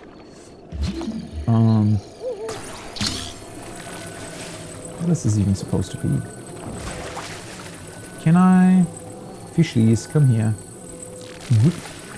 Wait, do they face through that? Maybe they do? I was just wondering if you can catch fish by essentially just lowering this thing out of the water whenever they're directly above it. Oh, I did it! Just not... I think I killed it, yeah. So you can. Hyrule bass. An ordinary fish that can be found all over Hyrule. It can be eaten raw, but cooking it amplifies its healing benefits. Poor fishlies. Just killed by a huge metal bar. That's how Link fishes. Okay, let's get back to the tower and mark the locations we need to get to. Which, as I already mentioned, probably one of my favorite features. The fact that you can just use your Sheikah Slate as a telescope, mark any location you want. It's also so beautifully done, right? We're all... Every other game would just pretty much give you the icons for the shrines on the map and say, hey, there's an unexplored place here. Go there and find things. But obviously in Breath of the Wild, you mark that stuff yourself. Which just feels so much better, right? It's... I don't know, it's such a small thing. But... I don't know. I want to say it's similar to, you know, when during the ending to the DLC of Outer Wilds, there was something where I was interacting with an object myself instead of the game doing it for me, right? And it's just one button press, but even that little bit of interaction can just focus and elevate the feelings in that situation by a very, very significant amount. Well, you certainly took your time. Did you forget how to travel instantly? Yep, I forgot. I pretty much did it instantly. What do you want? I was just looking at a couple of chests next to the shrine. No, I remember. Now then, I wanted you to join me up here so you could use this as a vantage point to search for shrines. Did you know about the scope on your Sheikah Slate? Look through it, and you can stick a pin anywhere you'd like to mark on the map. The pins on your map serve as reference points for your travels. Just stick a pin anywhere you're interested in. How do you know? Oh ho ho! Just a few tricks I've picked up after many, many years in the wild. You may take my advice or leave it. go ahead and take a look if you feel inclined to do so. Right. Well, that one's really, really obvious, but I did always like to just mark the stuff so that I wouldn't forget it. Where's the other one? There's one. And yeah, once again, this... I mean, in this particular case, you would go and say, well, it's just a plateau, right? How hard can it be to place their shrines in a way that, you know, pretty much shows you instantly where you need to go next? But then you have to consider, okay, so you also have to make it so that no other shrine is visible from this location, right? So a couple of them, I guess, barely show through, so you can definitely see the odd shrine here and there. But for the most part, it's mainly those three that are easily apparent for you. And then the only other thing that you can see are the towers, right? Which eventually, obviously, helps you locate them and go to their positions. And it's so amazing in terms of world design, just how well this works and how they set it up. And to make sure that from every location, only a few things would ever be visible. Don't even want to know how long that took for them to design it like this. Only downside now is that I don't have the paraglider yet. Which feels pretty annoying when you're on top of this giant tower and you cannot easily go down. Bye. Having trouble? Nah, bye. Funny little answers you can give him. Oh, if you still wish to acquire the paraglider, you must put in the effort. I will not simply give it away, you see? Right. And then I do the 3 other shrines and you're just gonna change the deal. Suddenly say, hey, by the way, do the remaining 116 before I will give you the paraglider. How do you know? How do I know that there is 116 left? Well, I know everything, my boy. Okay, which one do I want? I don't remember which one was which. I think that one gives you stasis. Might as well just, you know, do the rounds. I feel like... So the one on top of the mountains obviously is the one where you need to have warm clothing too. And I think you can get that by cooking something for the old man. Wasn't there this sort of small little side quest here in the plateau?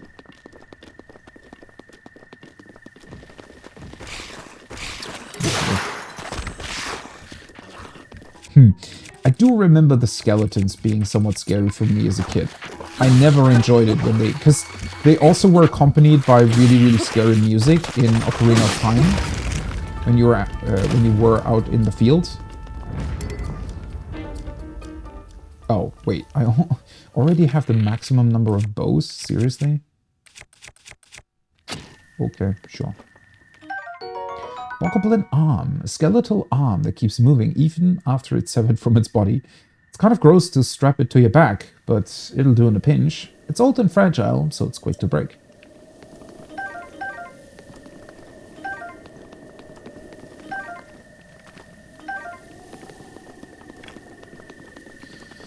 Well, at least we can carry around a few more weapons. Ah, right, these are the places where you can shoot down the lambs, aren't they? Can I do that from here? Kaboom! Frame rate destroyed. Nice. Yeah, once again, the motion targeting that the game has is really, really good. Really well executed. Keys wing. Oh! Guess I must have accidentally killed a bunch of bats, too. It's covered with very short, sharp fur. It's not much used by itself, but you can mix it with critters to make something useful. Yeah, if I would finally get the critters, right? They're constantly running away from me. Oh, you hit me. Oh, right, you can also... Oops. That's not how it works. Let's see. Let me strike you with with an arm of your dead relative. It's always a good option. There we go. Oh, that's a spiked one, right? Spike Bogle Club. A reinforced Bokoblin Club, made to maximize damage. The sharpened bones jabbed into it make a brutal weapon. I never really thought about that. That is one thing the game doesn't really allow you to do, right? Is... Because now that I'm thinking about it, wouldn't you be able to maybe combine the horns in a normal club?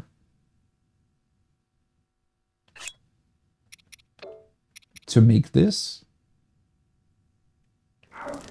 I guess not.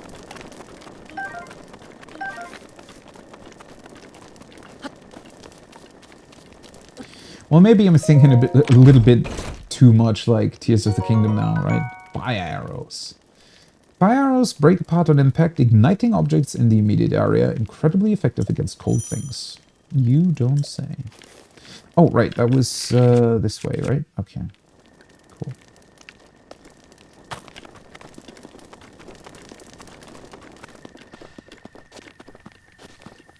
Might as well eat an apple.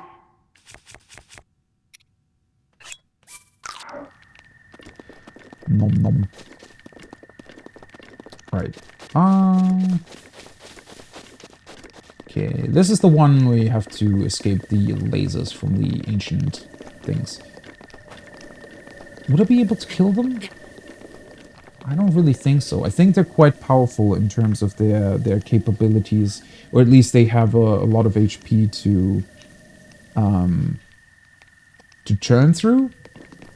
I do remember trying to kill them. Pretty much failing. Oh, hello. Another chest. Another possible opportunity to kill some fish with a blunt metallic object.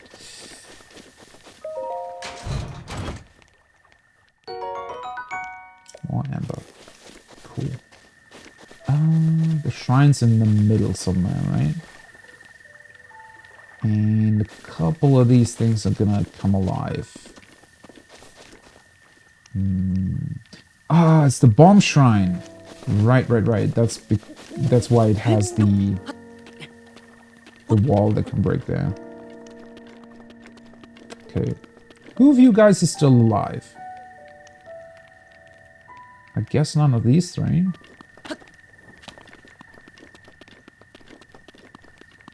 I think that one was. Huh. Am I too far away to activate them? Maybe, huh? Because I really thought they would.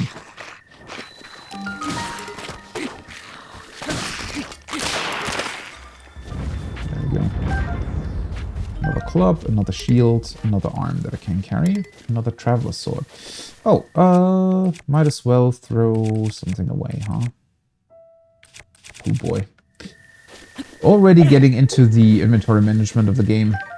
It's not bad, like, it's not nearly as bad as most RPGs inventory systems, or inventory management rather. Because you're quite quick in just throwing weapons away. I don't know. Maybe I just wish that it would be a bit more stingy in terms of what it gives you. Right? So maybe not all bone bokoblins would actually drop their arms. Maybe the game could have needed some sort of dynamic system where the number of weapons that are getting dropped would somewhat depend on how many you still have.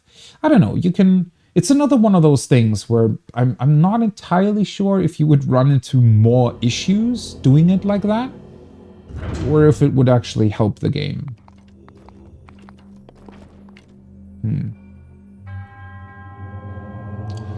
Jabaj.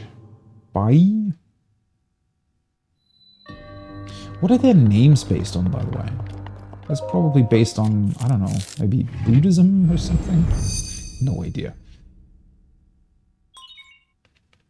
Because that's a real thing, right? I don't remember what religion or tradition it was, but it's a real thing that monks would sit in a place basically meditating until they died, right? So they die in that position with crossed legs and all. And I think in Japan you can even look at sort of the remains of a couple of those monks who did that. And it's, I mean, that's pretty crazy to think about, right? That a person would even have that resolve to, I guess, die like that. It's pretty insane to think about, honestly.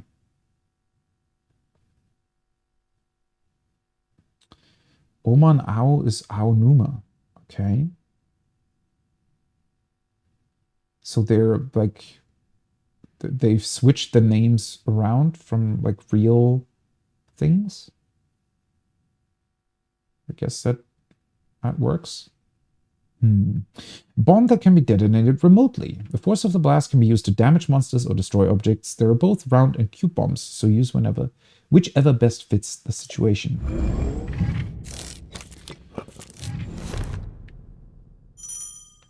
I do remember being very excited that the bombs aren't all round. Because honestly, that's a pretty cool idea. And I guess they had to make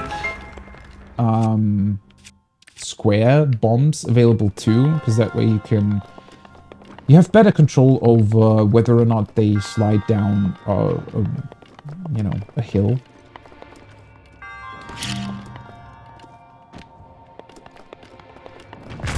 Bam. Oh, oops.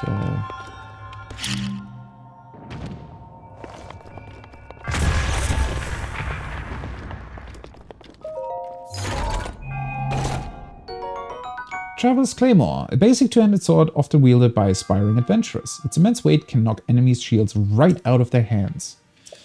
Of course, my inventory is full.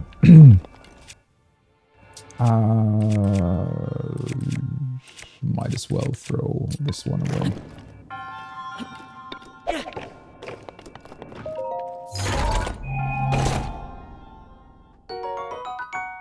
The game is definitely teaching you to quickly learn to abandon objects like this. First of all, there's more than enough stuff in the game to facilitate that, right? So you can just walk away from it and it's no big deal. I certainly had to learn that. Somebody who, at least in RPGs, normally, picks up everything and also wants to keep everything. Having to sort of understand that, hey, by the way, you cannot always do that here. Definitely something to get used to.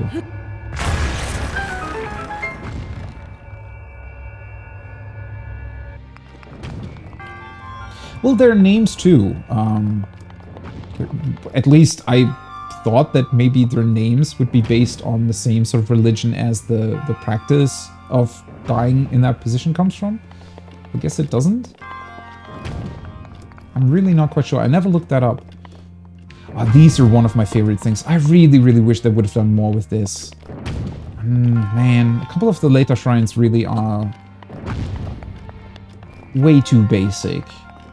It would have been so cool to just have way, way more interactions with these funny little pipes, for example, for the bombs.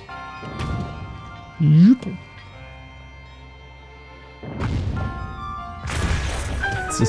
It's super fun to do this. I don't know why, because it is somewhat basic, right? But it's just fun. Yep, and then there we go. Boom. Job done.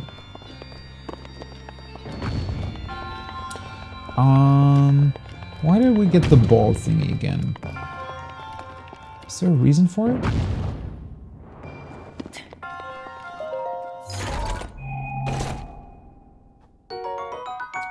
More amber.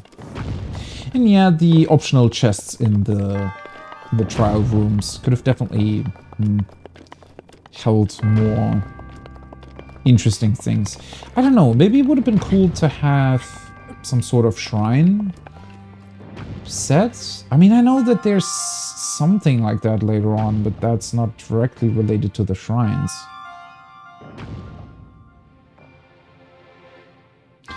Just some gadget or piece of equipment that could potentially be built up over time. Maybe even some lasting. Like I mentioned earlier, it would have been interesting to have a basic weapon to fall back to, sort of a basic Master Sword, a very, very weak one, but something that would always be there. And then maybe that way you could have designed enemies without weapons in a more interesting way. And then let's say that was some sort of basic knife, maybe going through shrines.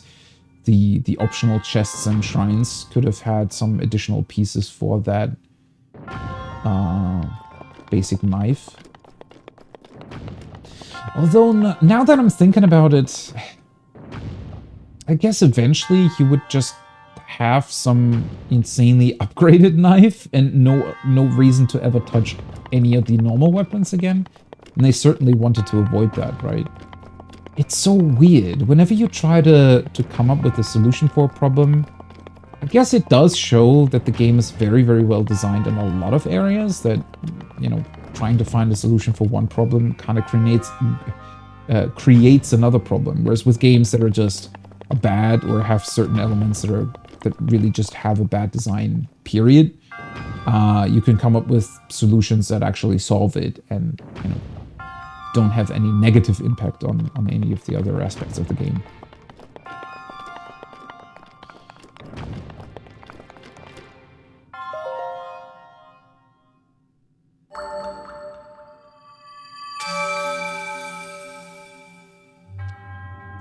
I did at one point come across somebody saying that maybe instead of the shrines being, I mean, aside from the first 4, obviously, but maybe instead of the shrines being tied to a specific location. So the way it works now in this game is that whenever you enter a shrine, it's always going to be the same one, right?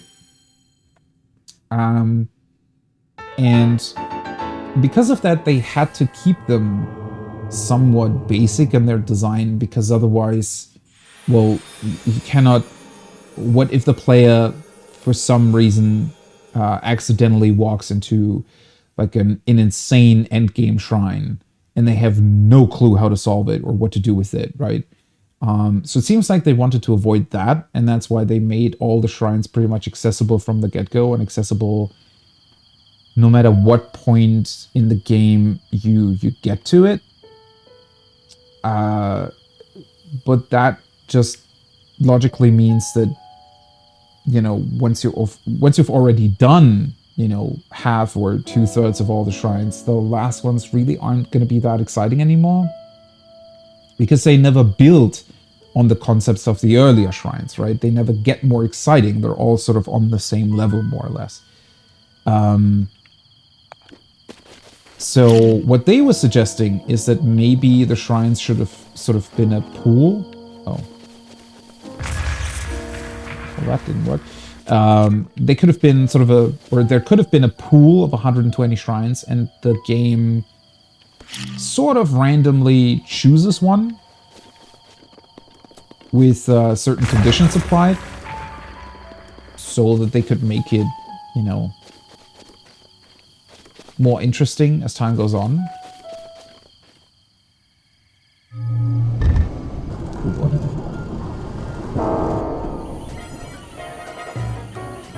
Nope.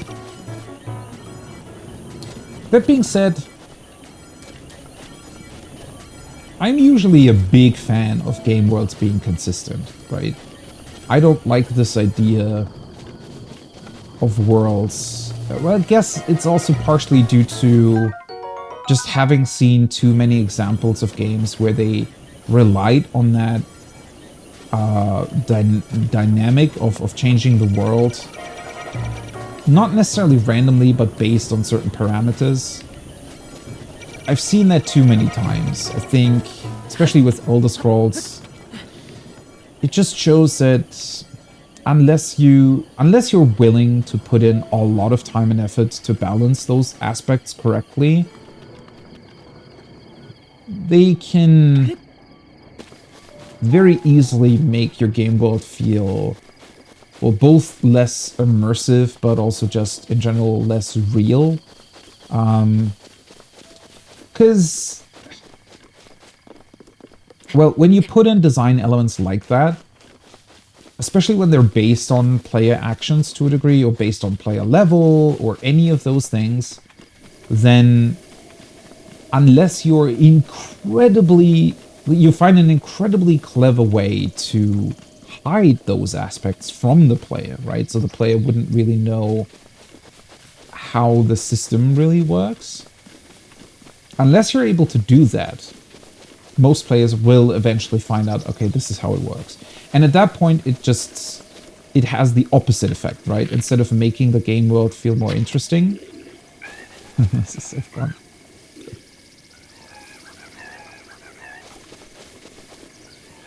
Do they eventually kill them, or are they just running away? I think they're just running away. I love how the other guy is just standing there. Huh? Okay, guess I'm just leaving my buddy alone.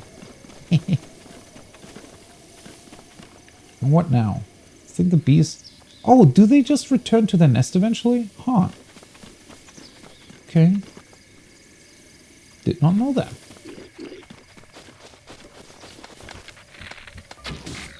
Boink. Kill me, your buddies. Oh, the other grabbed the bow.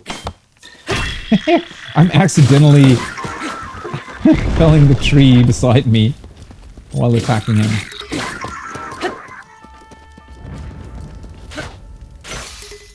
Oh. Maybe shouldn't have tried that. Let's see. But I don't think there's anything to... Yeah, just arrows.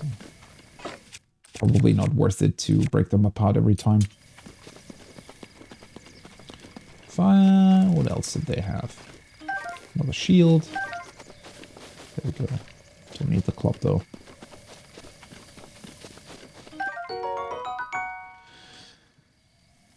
Oh, we just get the honey. Okay. Honey straight from the hive is chock full of nutrients. Cooking this into a meal unlocks the potential of these nutrients and provides a stamina recovery effect. Nice. I thought for a second it would give us a beehive. I wasn't quite sure what to do with that. Oh, maybe... You know what? Since I broke this anyways, might as well grab the whip.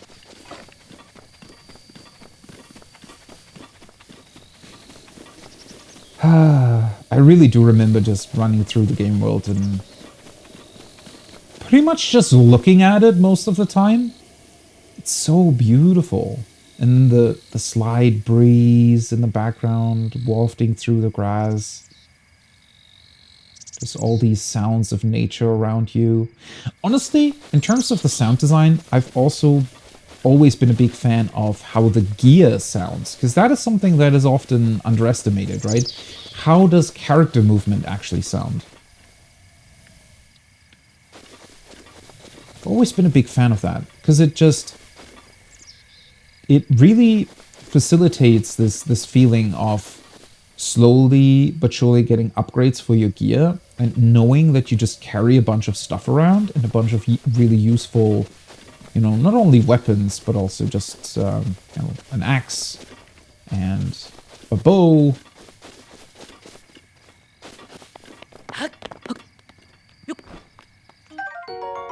Rushroom. A mushroom that can grow almost anywhere but prefers ceilings and sheer cliffs. Cook it before eating to temporarily increase your movement speed. Right. I think that the initial, or most of the initial potions that you can create, unfortunately, don't really last that long.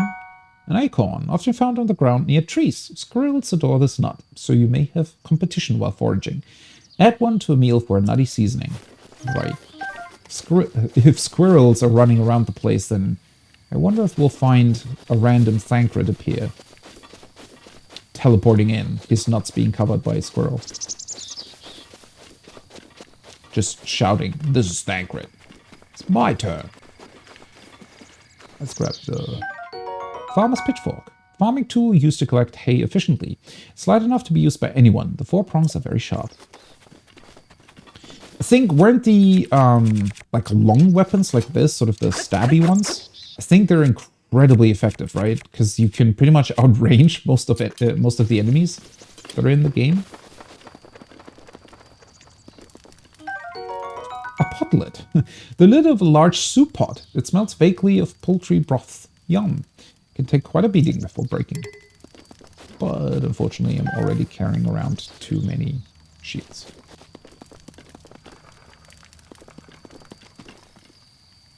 Very cozy little hut.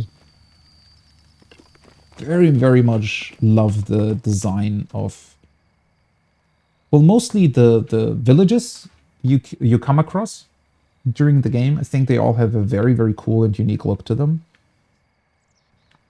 And this hut is somewhat similar in that regard. Just a very, very cozy place, right? Imagine just hanging around here. Stamella shroom, a green mushroom that grows near trees in the forest. It's chock full of natural energy. Cook it to release its stamina restoration properties. Another one of these beautiful tutorial things, right? So you have a big cliff to climb, and it also gets cold up there, so they're giving you ways to replenish your stamina and also ways to stay warm.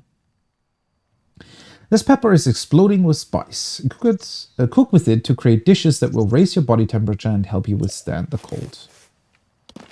Gonna do that. And I think the book pretty much is just a recipe, if I remember. The Old Man's Diary. Let's read it. On this desolate plateau, the only pleasure that brings me comfort is cooking. And today I outdid myself. Truly, I created the perfect dish. I call it spicy meat and seafood fry. What an incredible, innovative name. This recipe not only restores health, but it also keeps me warm, even when traveling in the snowy mountains. With this dish on my side, I no longer have need of that itchy, warm doublet. Are you going to tell me where I can get that, though? I do not know how I allowed this to happen, but it seems I forgot to write down a very important recipe. I've uncovered a new recipe. I know it contained raw meat and spicy pepper, however, I simply cannot remember what else I used. My age is catching up to me. Sadly, on this lonely plateau, I only have my own knowledge and memory to rely on still. If I did find someone who knew the missing ingredient, I would happily reward them with my warm doublet. However, it seems unlikely that such a miraculous wish will ever be fulfilled. Oh boy, this guy was quite lonely here on this plateau for a very long time, it seems.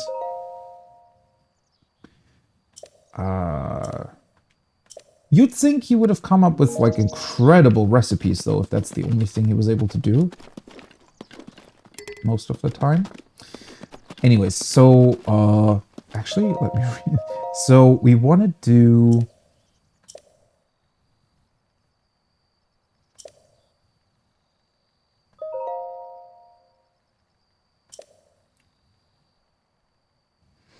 raw meat and spicy pepper and then something else.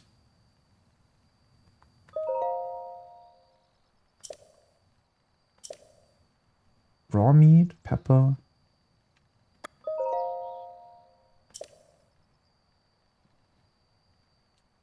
Spicy meat and seafood fry. So do we have to add fish? Was that what it needed? I mean, I have fish. I'm just... Oh, he's over there, actually. Wasn't there a way to... Yeah, I was gonna say. Gonna stealth. Which, interestingly enough, the game hasn't really brought this up yet. I think. Oh, can I...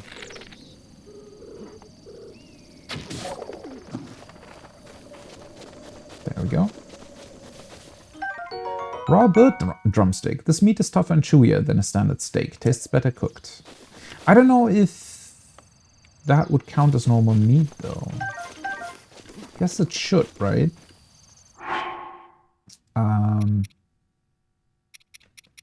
So meat, spicy pepper, and then something else. Potentially seafood. Which I do have 2 fish. So maybe that helps. What you doing? Oh, fancy that. So we meet again. I thought this tree here might make for some good firewood. However, getting a tree to fall exactly where you want it to is quite an art. And also quite dangerous when you're doing it in real life. The trick is to turn your hips so that they face where you want the tree to land. So, I see you found my axe. Why not help me out and give it a few swings? I'm working up quite a sweat here, but these bones could use a break. Okay.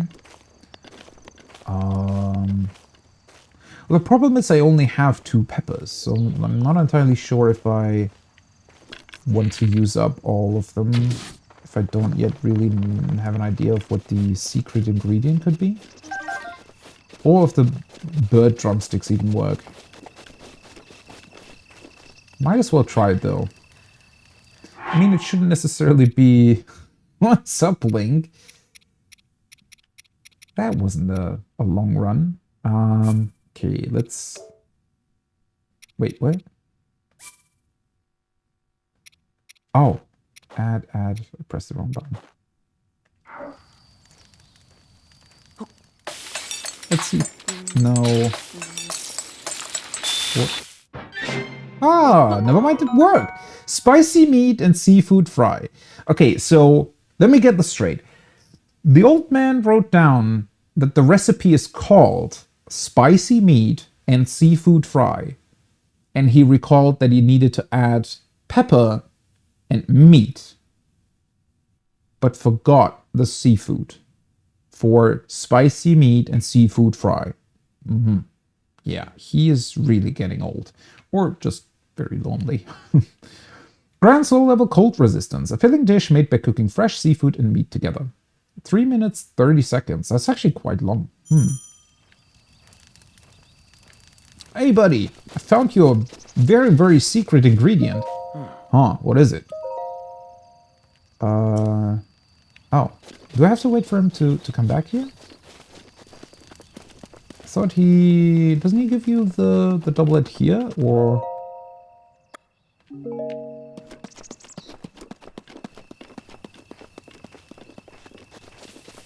Honestly, again, these interactions are super, super fun. At the start here, is in this sort of tutorial area.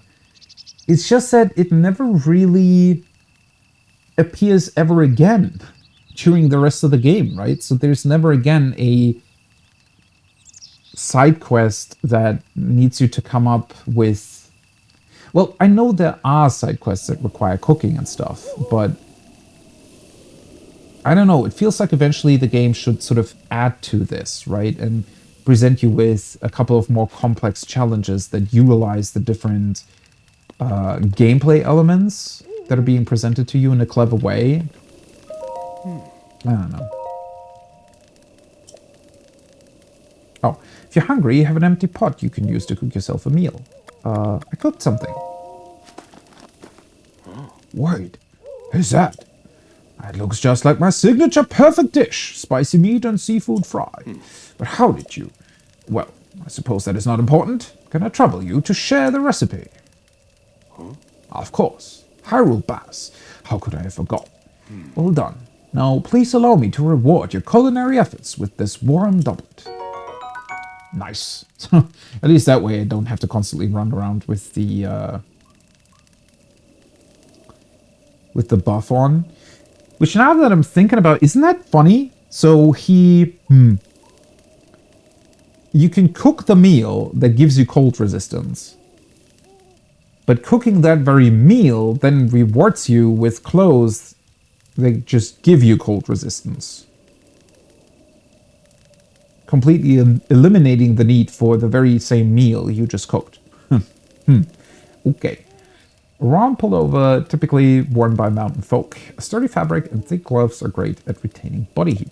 Honestly, also just looks great. I really enjoyed getting this at the start of the game because it looks way more fancy than what Link is currently wearing. With that, you will be able to resist the bite of colder environments. As for me, I know a great spicy meat and seafood fry recipe, so I can do without that warm doublet. Cool. Also, maybe that would have been a way to make late game gear more interesting in a number of ways. So I guess to a certain degree, they've already done that, which is that a couple of the later gear you can get, right? There's gear that increases your speed, or speed at night, I think it was. And just in general, there's gear that can do, a couple of different things. And typically, the gear that has sort of special effects isn't the gear with the highest armor. But most of the time, you also don't really need the highest armor available, honestly. So it already has that sort of downside where it doesn't really provide as much protection as something else, but it gives you those added benefits of being able to potentially just either be faster or make areas accessible that otherwise would require a sort of different buff or anything. But I almost wish that they'd gone further with that and maybe introduced additional additional, I don't know, downsides. It still needs to be fun though. If you introduce too many negative things to a certain thing, then that can also be bad. I'm just thinking about the whole temperature thing. Besides being cold, yeah, sure, if you get into the volcano, you need something against the heat. But I'm more thinking along the lines of what if, during a normal sunny day, wearing this warm doublet also causes Link to heat up, right? And possibly diminish, I don't know, your damage or something, right? Just have another downside effect to where you can just... Because now, at least at the start of the game, you can just equip this and pretty much forget about it, right? It allows you to get into somewhat colder areas, and for the rest of it, you just, it doesn't matter, right? You can just wear it and that's fine. I kind of wish that you'd still have an incentive to switch back, potentially, but well. Anyways, now we can get into those colder climates. Should we cook something else? Is there anything that we can cook? Probably, right? I remember that... Well, you know what? Might as well do the same thing one more time.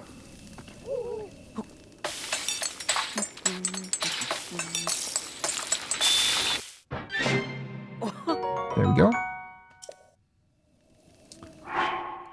Don't really need the buff. Okay, let's see here. So we can do... I probably want to combine the stamina mushroom with something, right?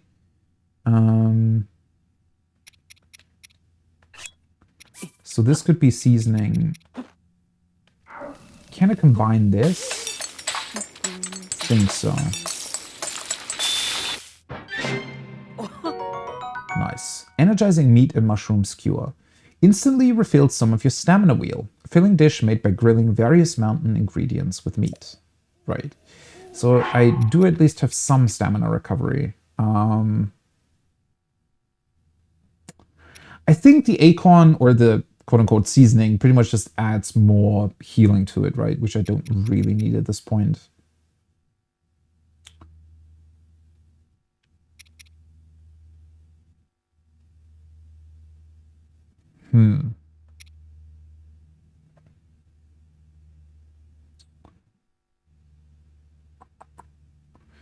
Can I combine honey with the mushroom? Can we just make a mushroom skewer? Or do I always need meat for that? That's movement speed. I don't really want that.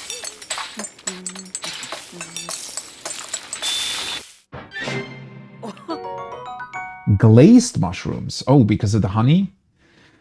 Oh, that's a lot of stamina. Holy shit. The honey in this mushroom dish gives it a sweet, complex taste and a savory finish. Nice. Right. I think that's about all I can do for now. So I wonder if that's already enough, because that's quite a steep hill. But then again, we might have a couple of smaller plateaus here and there that maybe allow you to, rest for a bit.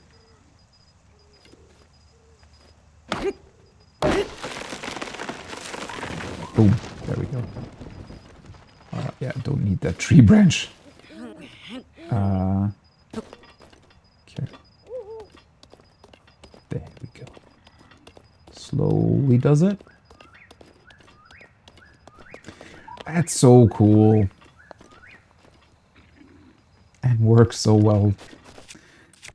Ah, man. So many cool aspects. So many cool discoveries.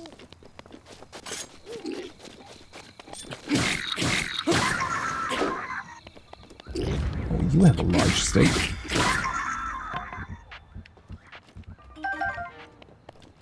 A stake that I might not be...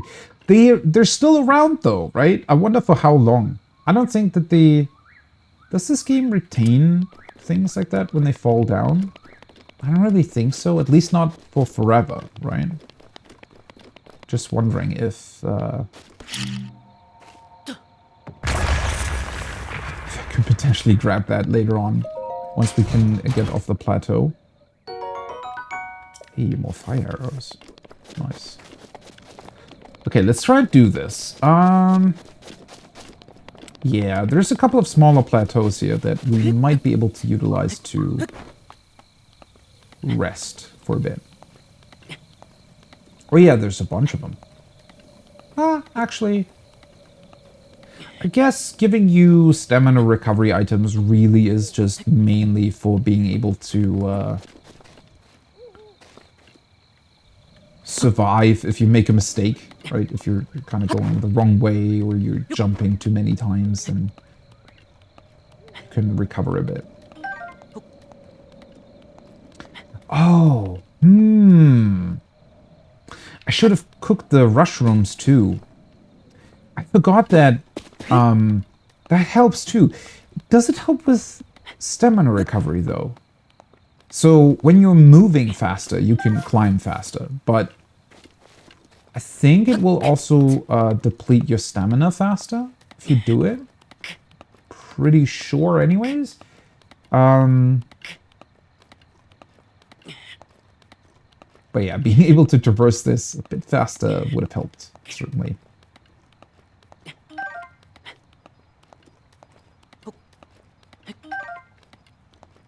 There we go. Well, I can do that next time. I just need to find something to combine the mushrooms with. I know you can... I'm fairly certain you can just cook like 2 mushrooms on their own, right? Just create a mushroom skewer or something. What was that? Heard something.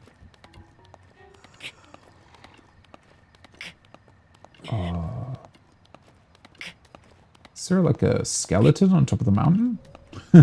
What just... Something just triggered the battle music.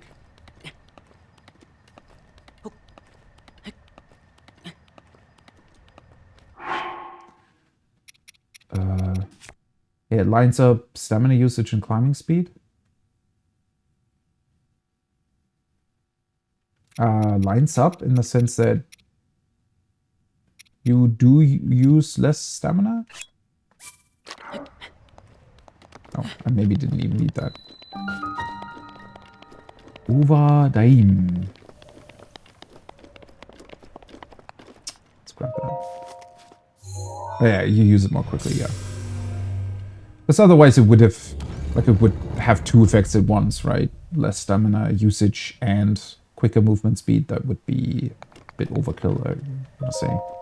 Or it wouldn't really... It makes more sense that it also makes... or means that you use up the same amount of stamina for the same amount of distance traveled, if you will.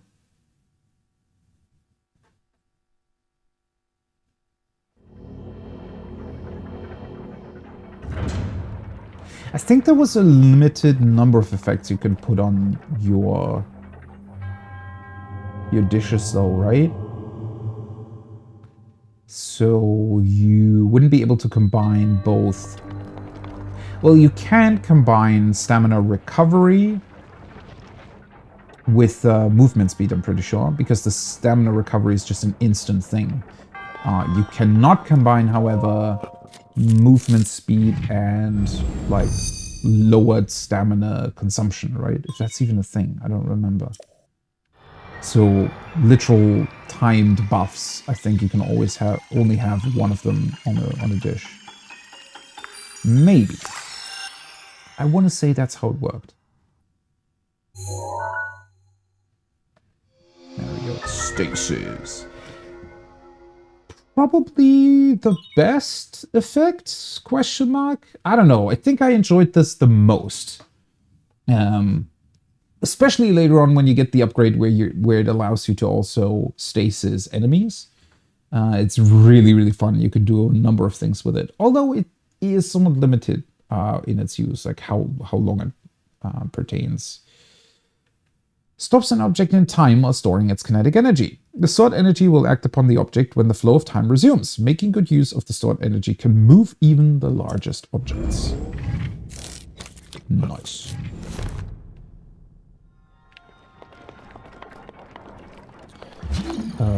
Oh, it's equipped automatically. Nice.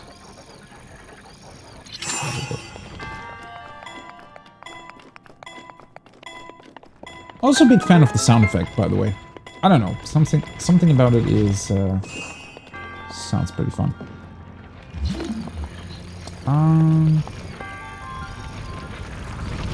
Oh, still, never mind. Still recovering.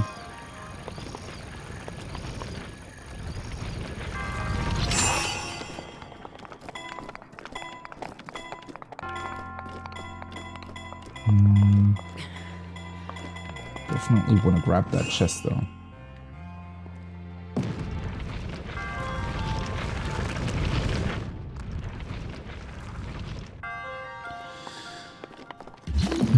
The recovery is somewhat slow though.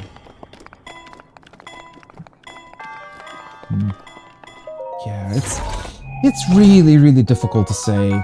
Oh, I probably can't pick this up right. A sturdy shield loved by many an adventurer. Is made of animal hide and sturdy wood and is best suited to defending against weak monsters or animals. Let's throw away one of these because I think I'm only running around with bokoblin shields right now. Yeah, let's drop this one. Wait, did I drop it? Drop, not equip. There we go.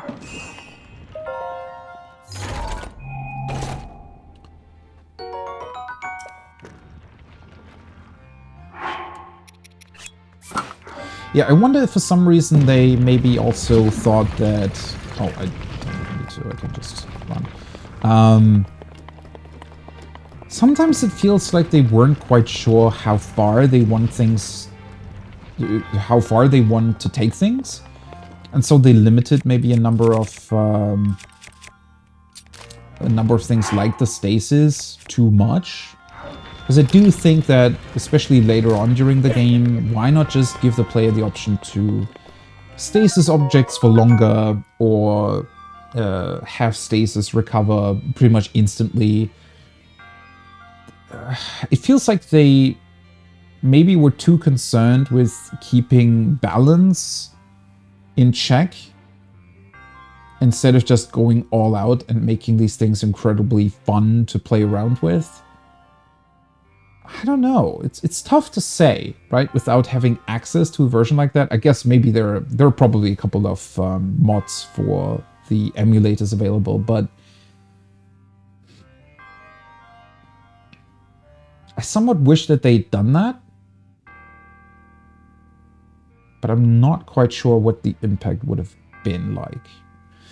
Anyways, this large iron sledgehammer was originally used for mining, but it works reasonably well as a weapon too. And it also works to kick off giant boulders with stasis. Yeah, this is obviously the most fun part, to just be able to stasis objects and then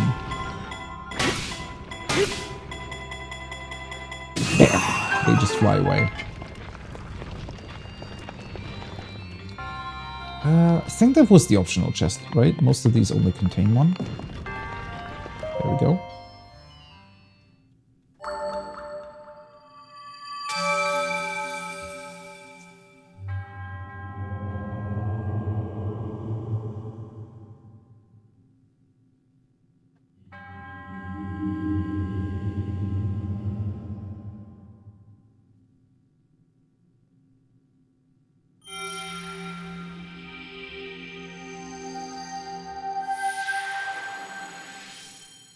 Pretty sure that I did these shrines in the same order the first time I played the game, but I think it's also kind of the order you're supposed to do them in.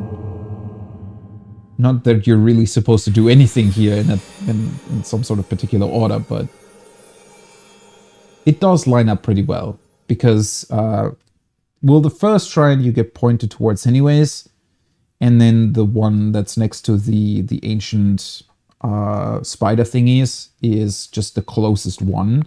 And then it sort of naturally leads you over here. And also gives you the, well, ability with the... Oops. With the clothes to withstand the cold, right? There we go. Do I want to get rid of a weapon? Do I want to... See, I know that I mentioned this already. I don't really know if I want to keep the torch around. I feel like it's somewhat useless. But I also don't really want to get rid of it. I mean, I have another sword, so might as well get rid of the sword now. I'm gonna get like 1 billion swords anyways, right? Just want to pick this up. Boko spear. Oh, it's worse than I thought. Nice. A spear haphazardly carved from a large tree branch. It looks like its original intent was for skewering meat and cooking it, but it does have some combat merit as well. Just wanted to have it because it's a big stabby weapon. Fang, horn, fang. Nice. And now we can utilize the hammer again to get the next chest. Now, unfortunately, while I would be able to climb onto the rock and fly up with it, I don't have the glider yet. And I would probably just die a horrible death being crushed by the big thing. Oh boy. Man, yeah. One thing that the game desperately needs is certainly an option to be able to just automatically throw one of your things from your inventory away whenever you get a new thing. Instead of having to go back out, drop it, and then open the chest again. It's a minor issue, but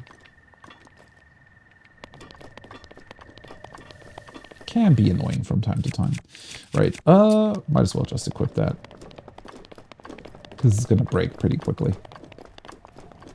Driven, hi, welcome back. It's going great. I love being back in Breath of the Wild. It's so long. It's been so long since I played this that I forgot how just insanely, not only beautiful the world is, but how it invites you in with all the little bits and pieces that you can do, and little interactions and items and weapons you can find, and it's just great. Do I even want to deal with those guys? Oh wait, never mind, I do. That's a chest. Also, big fan of snowy areas. Big fan of snow in real life too, but the way Link stomps through the snow. Dang, sorry I have to wake you guys.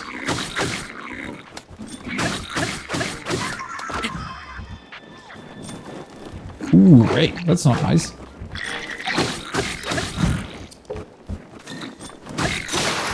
There we go. Don't want to use your club though. Oh, let's just use the other sword.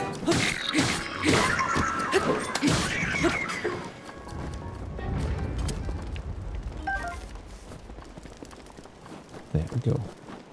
Chest.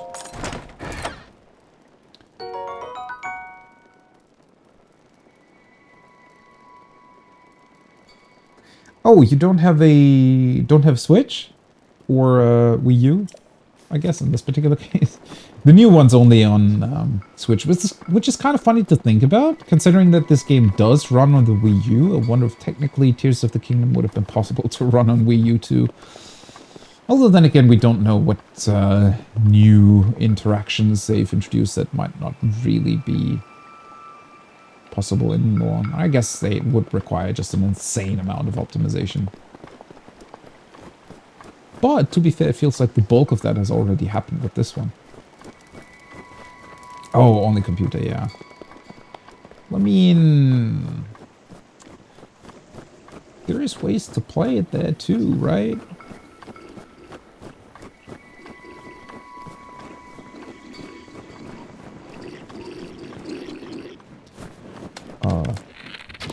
Oh, right, that doesn't work. How do I... there we go. Oh. Boom. Oh, shit, I'm on fire. That's not good. There we go.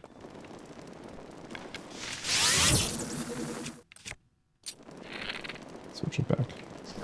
I guess it's...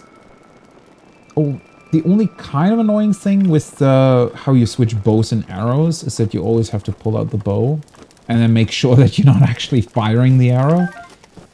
But, oh well. Probably don't even need to pick up all these bokoblin horns. I feel like I already have so many of them. I love the confident strut that Link does, though. Whenever you climb up a mountain. Right, I could have just crushed them to death, which is also nice. What is that? Oh, why is that lying here? Did you throw your weapon away?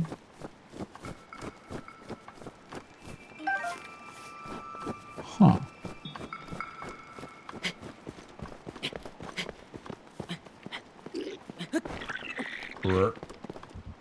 Oh wait, does he have another one? No, he doesn't. That's a shield, right? Yeah. What happened, buddy? Did you, like, fall asleep and your weapon rolled down the hill, or... don't really understand that situation. You know what? Let's be cruel and just use his weapon against him.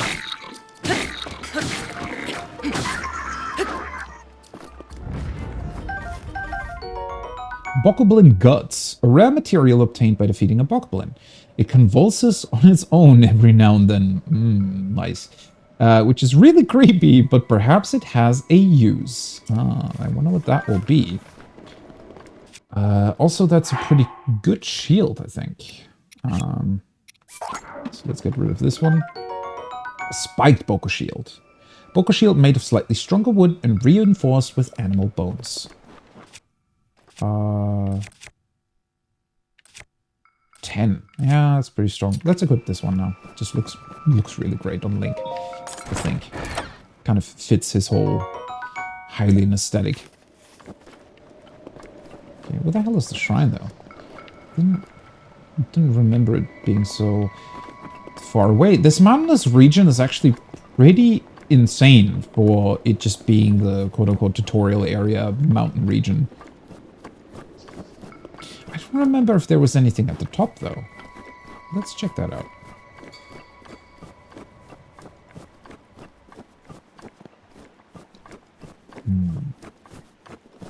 Also, does the game ever mention what these ruins are? I guess it's somewhat close to the Temple of Time, right? So... what would they have been?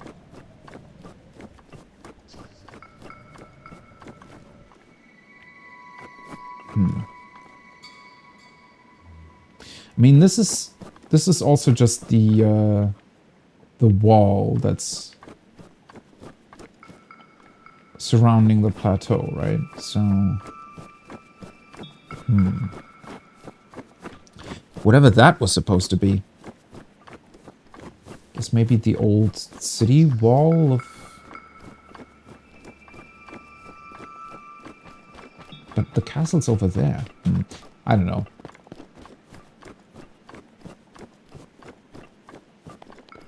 That's always really difficult to figure out, and also I'm never quite sure if they even meant that to mean anything, or even if they did, if it's really supposed to reference back to an old place. Hi, buddy. I did not remember you would be here. Oh, I enjoy gazing out at the world from here. breathtaking view. This may be the best place to get a full view of the entire plateau, and honestly, the surrounding world too. Use your scope to look for shrines. When you locate one, place a pin on your map as a marker. Pretty sure he would have been here no matter what, right? So he also would have been here if you just came up to the highest place. And he would have given you the same tip. Are the other shrines visible from here? Those two are. That one obviously is, but the fourth one's not. There's a Korok down there. Okay, let's see. Can I still do this? How was that? No. Wasn't it like a forward jump? I thought it was. Oh boy, I'm gonna die.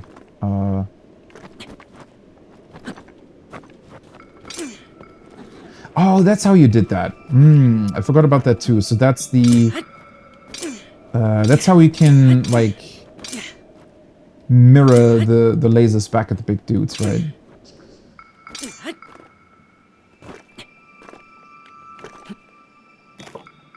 Nope. I thought it was just jump.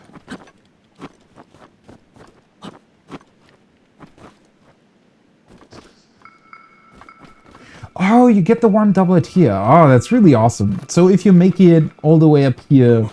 I don't know if I want to say that the first time I played the game, I pretty much did it the exact same way. Oh, you cannot stasis this?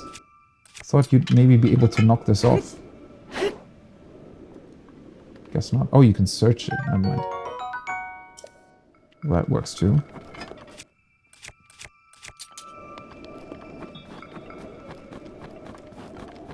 Or was it? Nope. That's just crouching.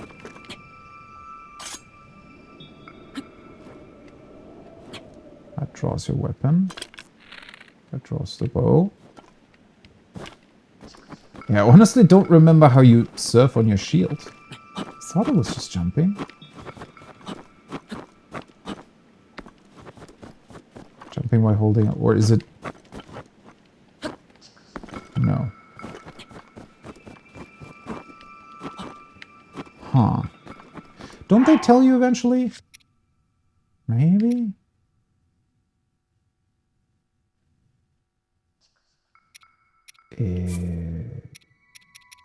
Oh. Didn't know this was a thing. Just a way to look back at your tutorials, I guess. And that's the options. Oh, Driven, have fun, hopefully, studying? Or a successful study session? Guess that makes more sense. But seriously though, how? It wasn't that difficult.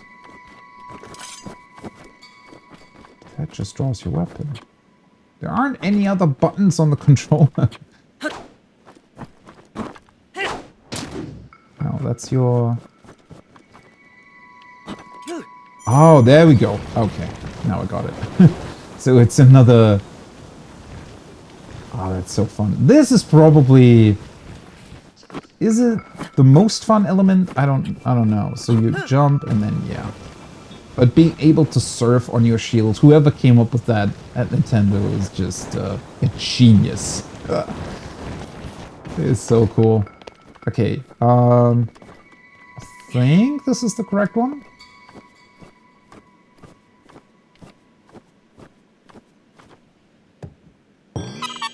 Yahaha! Yahaha! Problem is we can't really do anything with the Korok seeds until we find the Chakaraka guy. Chakalaka? I don't know. The big one. Yeah. Yeah. I love how Link is just instantly able to do this. Of course. You know, shield surfing? I've done that all my life. Hey!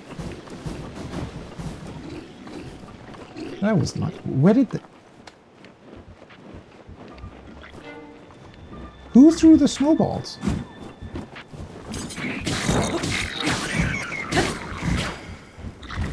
Oh, wasn't there... Ooh, I should look out for my health. Isn't there... Wait, I should probably... Nope. Oh. He's burning my shield. Oopsie.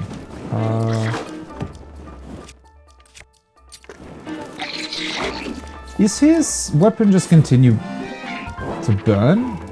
Because shouldn't that also get destroyed eventually? Ah, there we go. Okay. I was gonna say there was a way to do this. You just need to time it right. And of course the other guy just immediately picks up the weapon. I guess can't really blame him, right?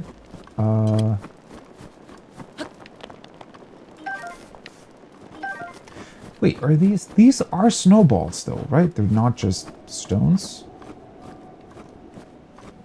They're gigantic at this point.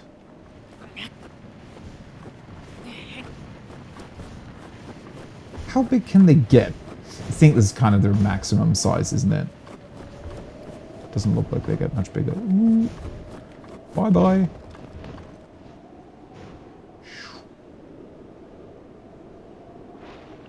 Oh, I was going to say, does it float in the water? But no, it just melts away.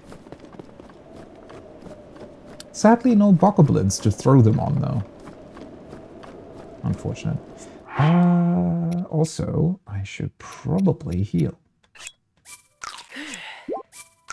Oh, that's just half a heart. Never mind.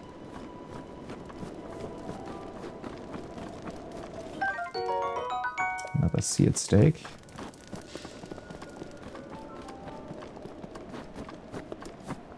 Right, and there is our last tutorial shrine. It's the ice ability. Another Korg over here? No.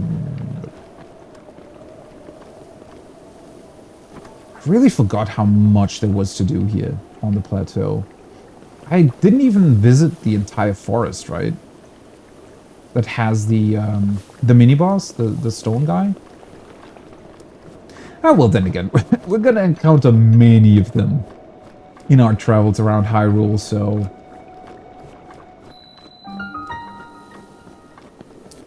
Okay, Namuch. Let's get our last power, and then we're finally off to venture into the big world of Hyrule. I'm still not really sure what I want to go first. I was thinking of just following the main quest pretty much, for the most part. At least for now. Probably gonna get distracted all the time. But... just to have a goal in mind. But then again... For a brief second, I was also thinking to maybe go to the bird first, because that gives you the ability to pretty much create like a wind swirl everywhere, right? You get like 3 uses of that. So maybe that would be a good idea too, because it just makes traversal a whole lot easier.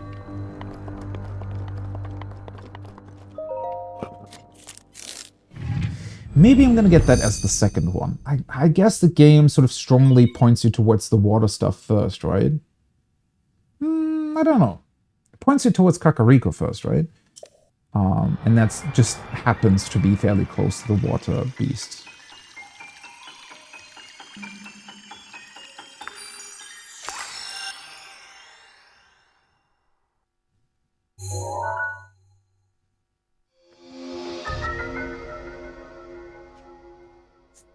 What's also kind of funny is that... So they're sort of teasing you here with a 6 ability, but isn't that the photo ability? I think so, right?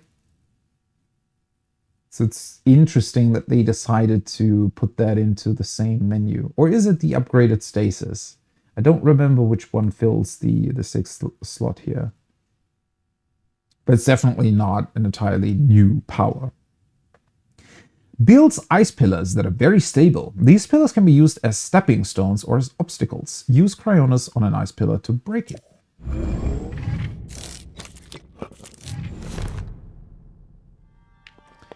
Very, very cool ability. Although, it would have also been pretty fun to be able to potentially create ice pillars of different shapes and sizes. It is the camera, yeah. Okay, so I did remember that correctly.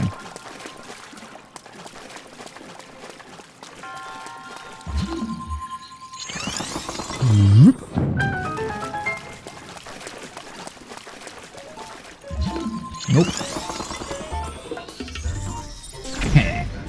Well, you didn't count with... Didn't really expect that, buddy, huh? I like how he just doesn't care. Just continues firing at you, even though he can't even hit me. Okay, can I counter his stuff too? Not really? I think it was it too late? Nope. That was definitely too early. I don't know, maybe you cannot counter this one. Maybe I'm just bad with timing.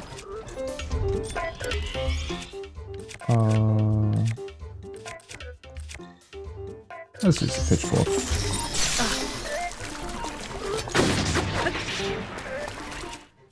There we go. Now we can use the better one.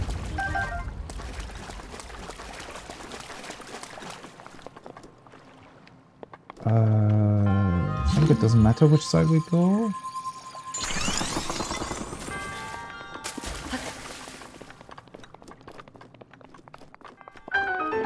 Okay. Did it give us the same accomplishment sound in the other ones? Sometimes, right? This one just happened, it sounds like it has a bunch of them.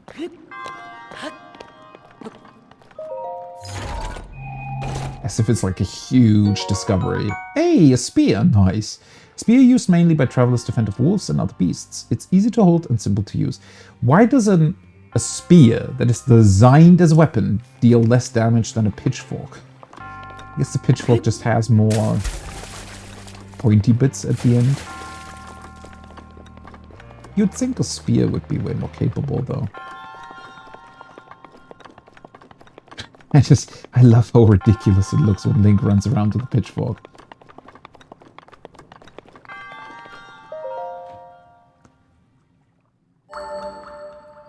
There we go. Fourth one.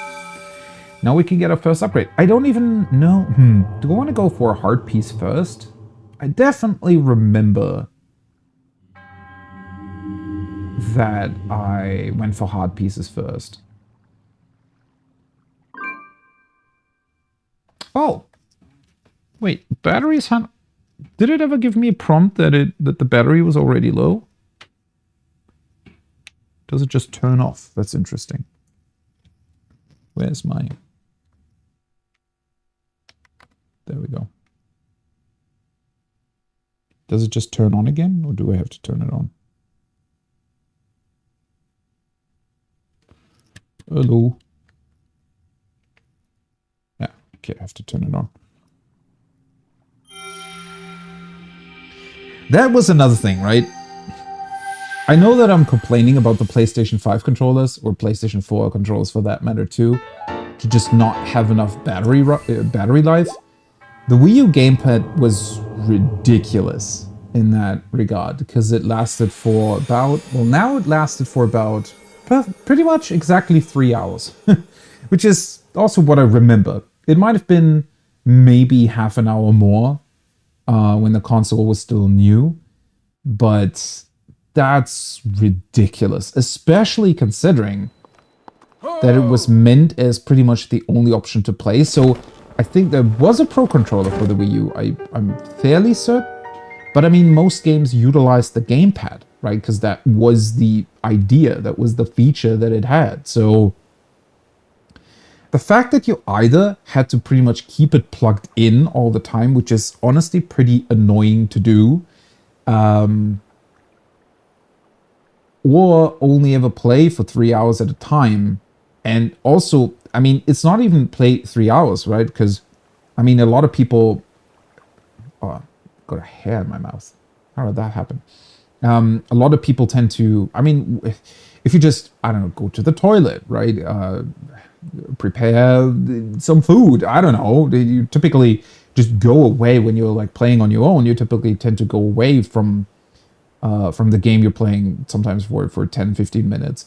And the battery life of that thing is ridiculous. And even I've heard about people, you know, where the gamepad broke, or which I can see. I mean, I never used my Wii U that much, but if I compare it to, you know, the usage that I typically get out of a PlayStation controller, if I'd done the same in terms of playtime on my Wii U, buying this gamepad new, I think that cost like, what, $120 or something if you wanted to replace it, which is ridiculous to think about, right?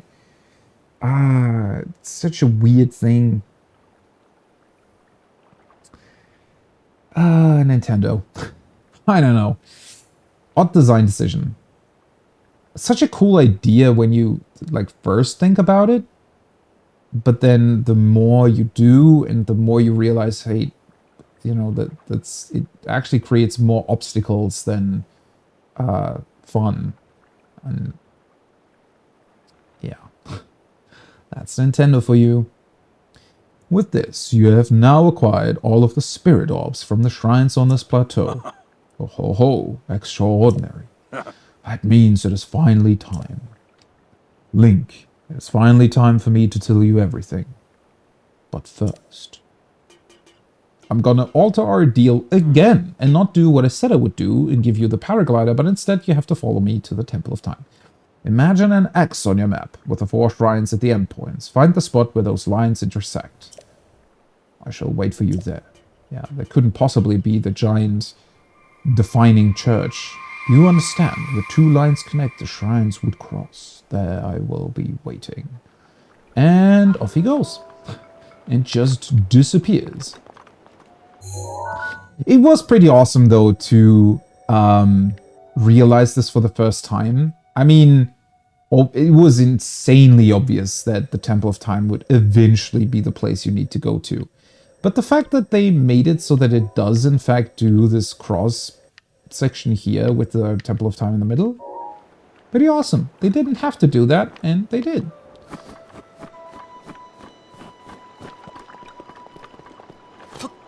Oh, wrong button. Let's see. Oh, wait, what? There we go. I'm probably gonna die. Yeah. Shit. Okay. Well, that kills you way quicker than I thought. Oopsie.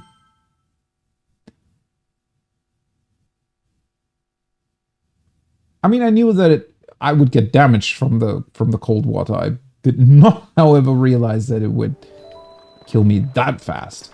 Wow. I wonder if eating the... Because I do have the... Where is it? This one. Spicy meat and seafood fry. I wonder if that combined with my clothes would make it so that I could survive it. But might as well do it the way it's supposed to be done.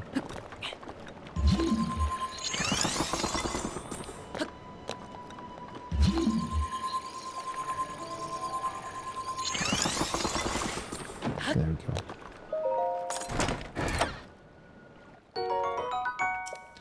Well, that's kind of worthless. Nice. I mean, it's not worthless, but it's... well, the amount of effort required. Still very much missing the paraglider, but let's maybe go... I don't want to land in the water, though. Although there was a bridge, right? Let's do... a trusty shield slide. Ooh, yeah, that's... oof. That was a bit...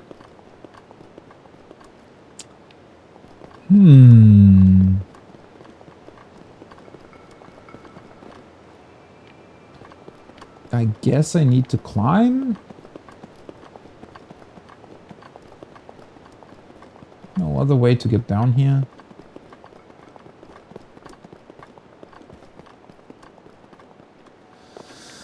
Well.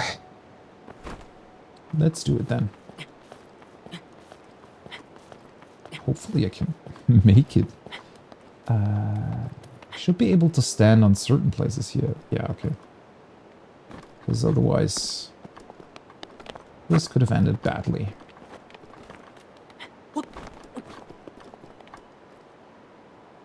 Oh, hello. Can I somehow get over to you? Not really. Ah, well. I'm gonna find more than enough of them eventually, so really don't need to go through the trouble of dealing with that ice bat. It is a very, very beautiful lake, however. Oh, there we go. Well, that certainly was how I wanted this to go. Give me your wing.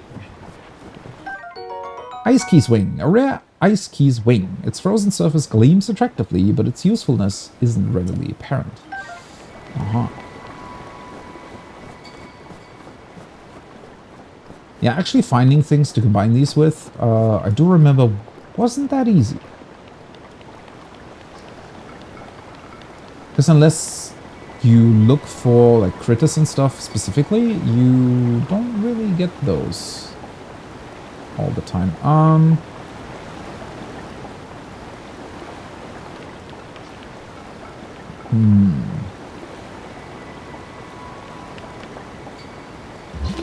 might as well just do this. Okay. I was thinking about just moving it somewhere. Oh, it's because you're supposed to go from here. Yeah, yeah. And there's a second one. I didn't realize this was here.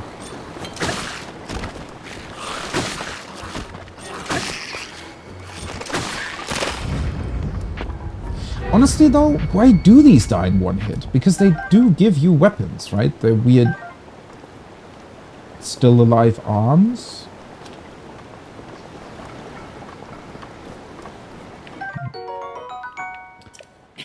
Another ancient screw. I don't think the parts that you can find on the... Oh, never mind. Ancient gear. I don't think I had this yet. A gear used in ancient machinery. Despite being incredibly old, its build quality is leaps and bounds above anything built using current technology. That is certainly one of those odd discoveries, right? I mean, if these things exist, surely it wouldn't be too difficult to try to just copy that design. Unless for some reason the material that was used wasn't available anymore. But then you could just repurpose the gears?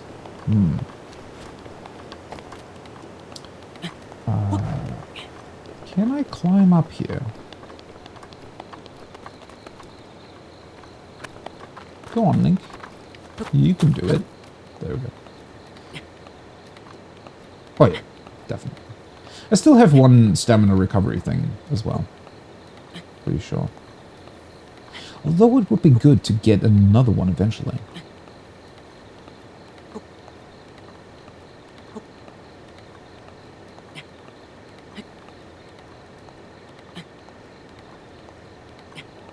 Does take some time if you don't want to jump. There you go. Ah, there's the chest here. Okay. And I already see another shrine in the distance. Cool. Problem is getting down these things when you don't have the paraglider yet. Do I die if I let go from here? And I only have 2.5 hearts, so... Ah, well. Okay. That feels like it was close to actually getting fall damage, though. I mean, I very much want to have the paraglider now, so I don't think I'm going to mess around here too much, even though there's still quite a few places to check out on the plateau. Mainly the woods. That area is pretty cool. Also just looks really nice, I think. I think that was probably the area I was impressed most with. Simply by how beautiful it looks with all the trees, and you have like little bogs and animals roaming around the place. And that big open space there, yeah, the 3 rocks in the middle, that's the mini boss you can potentially deal with. Honestly, didn't remember there being this many Bokoblin camps around. I want to say that that is one thing that I'm not too sure about. Because they feel, to a certain extent, they almost feel like just sort of filler. For the most part. But I also realized that the game sort of needs that to a certain degree, because you also want your player to be able to actually do something with the cool stuff you find and the cool abilities you have. So you certainly do need a number of camps. It's just that the camps themselves don't really vary that much, right? They're very, very similar. And almost never have any sort of defining or special feature. They're mostly just camps. And that's, I guess... Oh, there's a bunch of peppers around here. Let's wake them up, huh?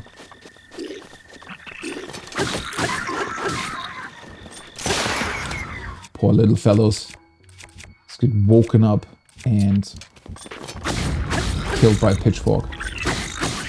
Or a guy wielding one anyways. Let's see. I think these are normal mushrooms though. Hide in, yeah. Couple of peppers.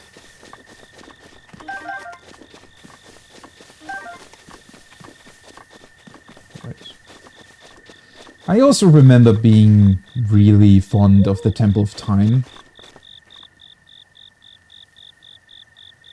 Well, mostly because Ocarina of Time was my first Zelda, and, well, as the title of the game already suggests, the Temple of Time is a really, really important place in Ocarina of Time. Yeah, with the music and being able to change between adult and child Link, and I don't know, it's just, it was really, really special, and I just have a lot of great memories. Relating back to that original Temple of Time. Although, was it the original one? I don't even know. Having not really played the old Final Fantasies... Final Fantasies. Well, those neither, but the old Zeldas. I don't know if I... is there a Temple of Time in those? Because I did play Link Between Worlds, which is sort of a follow-up to Link to the Past, right?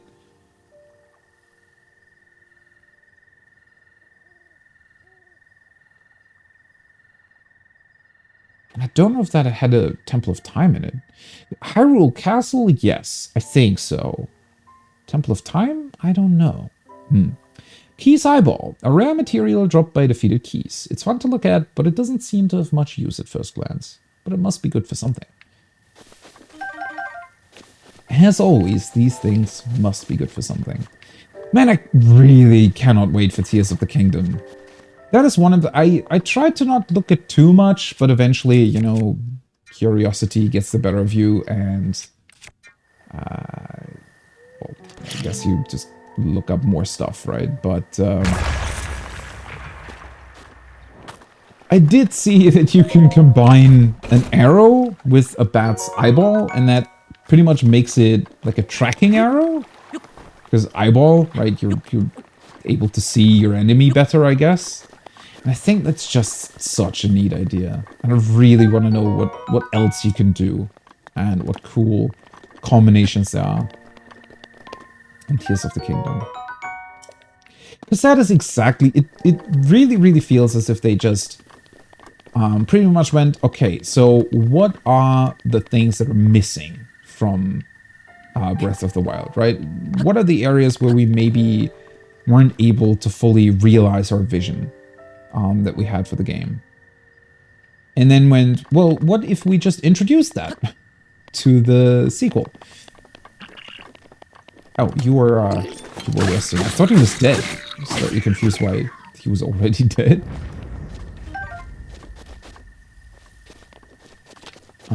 Yeah, there we go. I do remember there being a chest here. Another traveler's bow. Oh, I really haven't used my bows that much now. So so there's still...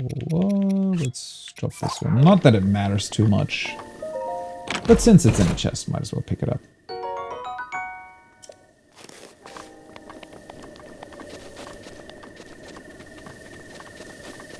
Hello. That looks very, very special. Man, standing in a place like this,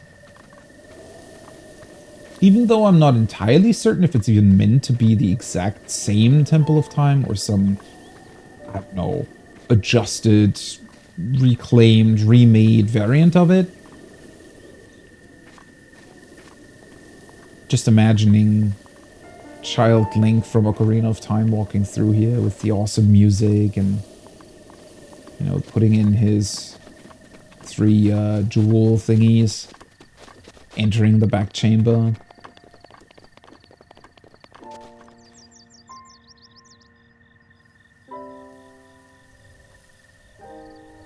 Slight piano tunes in the background. This is one of those places where I wish they maybe would have gone a bit more heavy in terms of music usage, right? Because it's such an iconic place. And yeah, of course, it is completely destroyed, so I get it that the music would sort of equally be held back a bit by it just not being the same sort of temple that it was back in the day. But still, maybe, you know, subtle hint at a choir in the background and having this, right, the original Ocarina of Time thingy going on.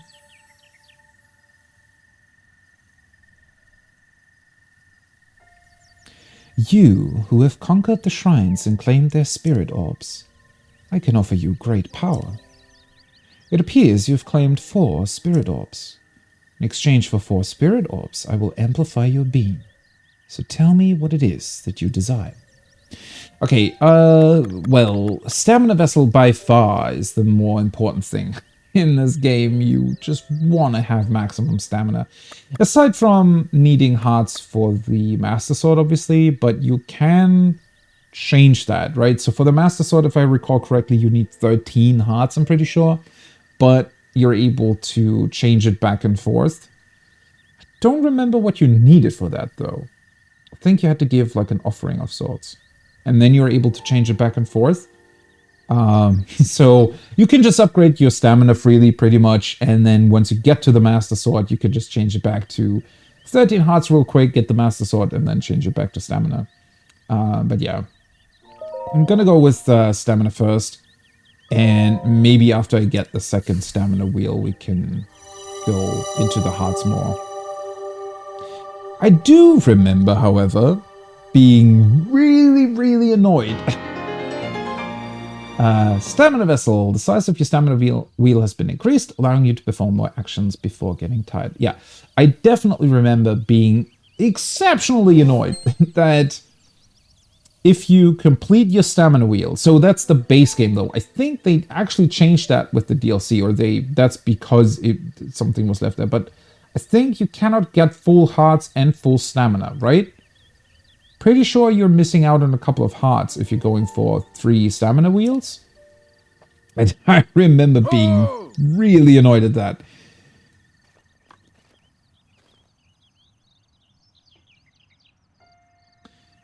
The blessing of the goddess has made you that much more resilient, I see. Here I am. Get up here, quickly. Okay, buddy. We'll do that. Oh, the DLC didn't actually rectify it. Okay, that's just weird then. I don't know. Why? Such an odd decision. I mean, ultimately, it doesn't matter, right? The amount of hearts you get in this game, especially since you can also amplify it via food. It's more than you'll ever need. I mean, it's more than you'll ever need in most Zelda games, to be honest. Didn't remember this ladder. Huh. Like, the games really aren't that difficult, right? So, which is why a lot of people tend to do 3 hard runs.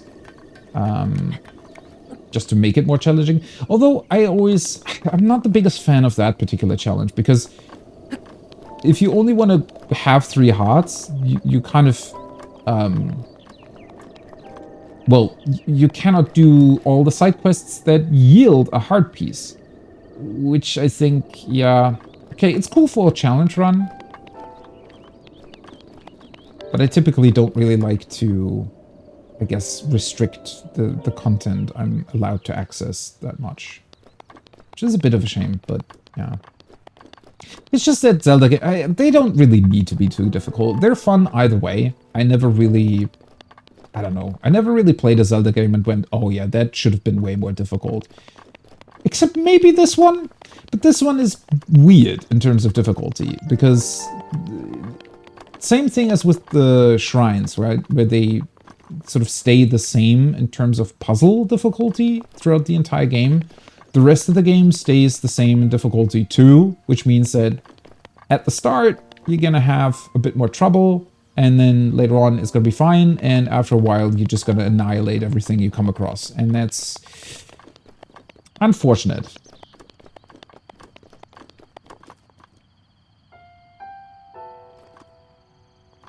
But yeah, that being said, I really don't understand what odd decision there was behind not including the, maximum number of heart pieces and stamina. Now then, the time has come to show you who I truly am. I was King Rome Bosphoramos Hyrule. I was the last leader of Hyrule. He has a pretty young voice, right? Kingdom which no longer exists. I don't even remember there being voice acting here. I think the whole voice acting part is, considering how few voice lines there are in the game, really makes you wonder why they didn't decide to voice everything. But it devastated everything in its path, a century ago. It was then that my life was taken away from me. And since that time, here I have remained in spirit form. I did not think it wise to overwhelm you while your memory was still fragile. So rather than that, I thought it best to assume a temporary form. Forgive me. I think you are now ready. Ready to hear what happened 100 years ago. Right. To know Calamity Ganon's true form, one must know the story from an age-long past. The Demon King was born into this kingdom, but his transformation into malice created the horror you see now. Stories of Ganon were passed from generation to generation in the form of legends and fairy tales. But there was also a prophecy. The signs of a resurrection of Calamity Ganon are clear, and the power to oppose it lies dormant beneath the ground. We decided to heed the prophecy and began excavating large areas of land. It wasn't long before we discovered several ancient relics made by the hands of our distant ancestors. These relics, the divine beasts, were giant machines piloted by warriors. We also found the Guardians, an army of mechanical soldiers who fought autonomously. This coincided with ancient legends, oft repeated throughout our land.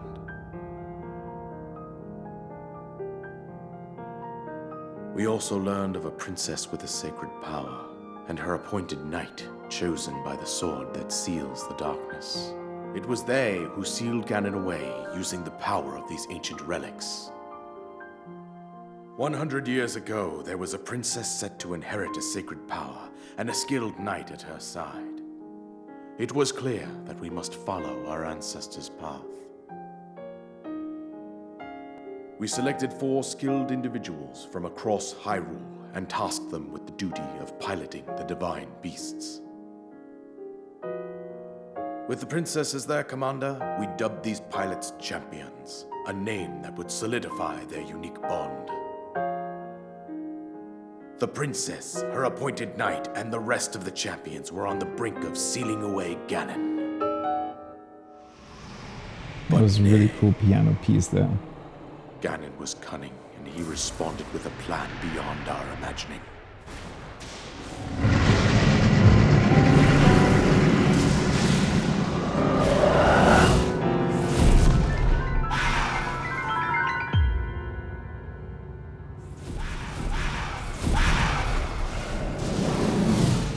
He appeared from deep below Hyrule Castle, seized control of the Guardians and the Divine Beasts, and turned them against us.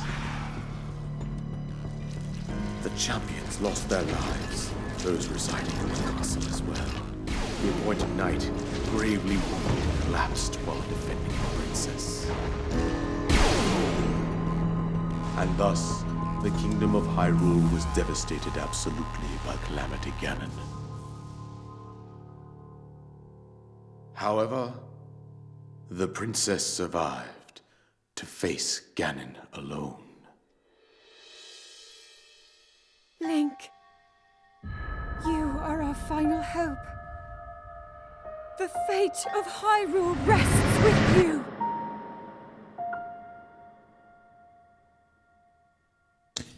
Big exposition dump at the start of the game. I really, really like the cutscenes that they included in this game. I just wish that it would have been vastly more. That princess was my own daughter, my dear Zelda. And the courageous knight who protected her right up to the very end. That knight was none other than you, Link. You fought valiantly when your fate took an unfortunate turn. And then you were taken to the Shrine of Resurrection. Here you now stand, revitalized 100 years later. The words of guidance you have been hearing since your awakening are from Princess Zelda herself. Even now, as she works to restrain Ganon from within Hyrule Castle, she calls out for your help. However, my daughter's power will soon be exhausted. Once that happens, Ganon will freely regenerate himself, and nothing will stop him from consuming our land. Considering that I could not save my own kingdom, I have no right to ask this of you, Link. But I am powerless here. You must save her, my daughter, and do whatever it takes to annihilate Ganon. Somehow, Ganon has maintained control over all 4 divine beasts, as well as those guardians swarming around Hyrule Castle. I believe it would be quite reckless for you to head directly to the castle at this point. I suggest that you make your way east out to one of the villages in the wilderness. Follow the road out to Kakariko Village. There you will find the Elder Impa. She will tell you more about the path that lies ahead. Consult the map on your Sheikah slate for the precise location of Kakariko Village. Make your way past the twin summits of the dueling peaks. From there, follow the road as it proceeds north.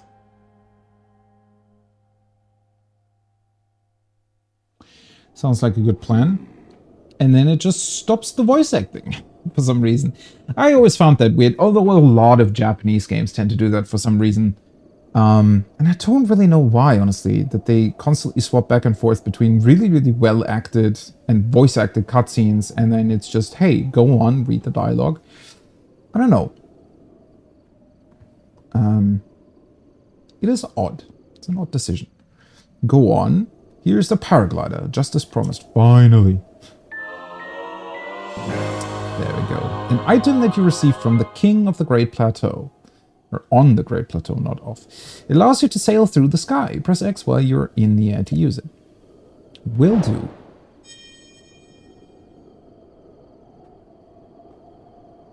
With that, you should be able to safely fly off the cliffs surrounding this area. And I think that's it. I've told you everything I can. Link, you must save Hyrule. And there he goes. And then you just get the main quest, destroy Ganon. Sure, let's do that. Seek out input. Well, technically you can't, right? We could just go to the castle and kill Ganon. Would be pretty difficult to do at this point. It is one of... It kind of goes back to what I said earlier about the game having this very, very strange approach to difficulty.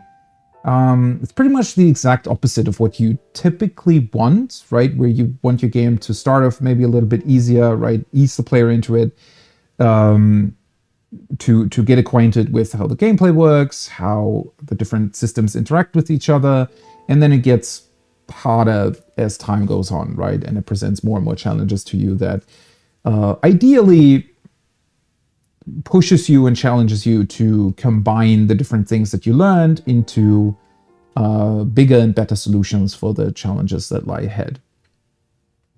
In here, you get more and more as time goes on, but because the world is designed, I guess, pretty flat in terms of, that's kind of funny way to looking at it, but in terms of challenge, right? It's not really, sure, there are things that challenge you more than others, but technically everything's sort of designed to where you can go, aside from a couple of places here and there, especially the, what are they called? Lionels? They're definitely a very, very tough challenge, especially early on. But it does have that weird effect where if I were to go to the castle now, it would be really, really difficult. And you also have to go through the entire end boss fight all on your own, pretty much, right? Whereas if you do the Divine Beast first, they'll I think, was it like 50%, right? They drain the HP of the last boss, which is pretty cool. It's not the last boss. There's like 3 or 4 phases to it, right? But that's pretty cool. However, it also makes the fight significantly easier, which it already is. If you play through, you know, most of the game, you just get so much stuff that it's easier already because of that. But then it also gets made easier by the Divine Beasts coming in and helping you. So just a peculiar design, but again, one that is not that easy to overcome, right? Because it's so ingrained in the idea of what this game wants to be. That's pretty difficult to think about a way of rectifying it. And yeah, I'm super, super looking forward to how Tears of the Kingdom is going to handle this. And I also just hope, really, really hope that Tears of the Kingdom will just contain way, way more cutscenes and really, really cool story beats, right? Because this game is way too light on those elements. Because the stuff that is there is really well done. I mentioned earlier the memories and the sort of short cutscene movie they combine into. That's done really, really well. And this cutscene is too. It's just that the game just doesn't really have that many of these elements, right? Anyways, destroy Ganon. The ghost of King Rome told you that Hyrule is on the brink of annihilation. Once again, it doesn't really look like it, does it? But I guess the idea is that Ganon currently is constrained and would wreak havoc if he wasn't. Princess Zelda is currently fighting to contain Calamity Ganon inside Hyrule Castle, but her power cannot keep him at bay forever. Eventually, Ganon will regain his full strength and destroy the world. Your ultimate task is to aid Princess Zelda in defeating Ganon before that can happen. But we're meant to do this first, which I think I will also start with. You are tasked with going to Kakariko Village to speak with Impa, who will give you more details on your quest. Descend from the Great Plateau and head east beyond the dueling peaks, then follow the road to the north. So, descend, head east through the big mountains. It's easy enough to see. Then follow the road to the north. Okay, the blinking dot on your Sheikah Slate's map will guide the way. Almost makes me wish that they made the dot an optional feature. I don't even think you can turn it off, right? Because they said quote-unquote pro option for your HUD, but I think that only turns off the shrine seeking thingy that you get later on. Wait, when do you get that? I don't even remember. It might also turn off like the temperature and noise gauge, which those aren't super important, but I don't think that it turns off waypoints. Might as well try it, right? Let's see. HUD mode Pro. Oh, wait, never mind. It just removes the HUD entirely. But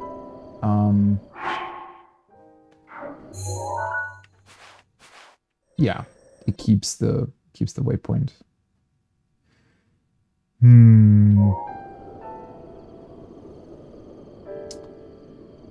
Odd choice, but okay.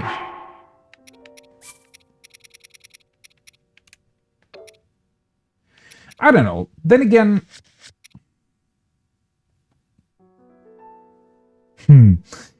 it's one of those things, right? Another one of those things where... So back in Morrowind, for example, the game actually pretty much required you to pay attention to what people were saying about how to get to certain places, right? So they would just tell you, hey, by the way, go east and then west, right? Or, I don't know, get to that place and follow that road. And to a certain degree, that is really, really cool. I guess it heavily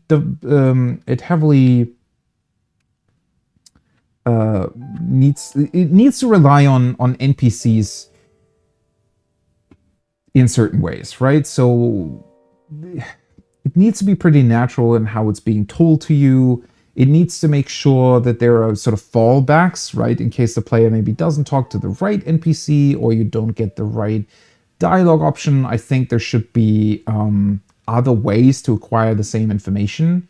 Also, well, I guess if you have signs that are pointing the right way, that can also help. But how different from just your map pointing at the place would that really be? Also, in theory, at least in most cases or in most games, the idea that maps exist is present anyways, right? And at that point, technically, everybody that tells you, hey, by the way, go there, might as well mark that on your map if you have one, right? There is no inherent reason as to why they would give you directions instead of just pointing you towards the right place. I always go back and forth on that. Because the fact that he does give you proper directions is pretty cool, but then they're kind of made like pointless because the game just tells you with a blinking dot where you need to go anyways. I don't know. Don't know. Well, finally got the paraglider though. What's in here? Ooh, a really good bow.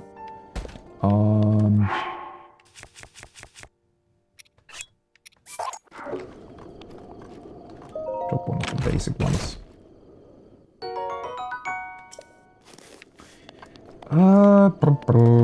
Right.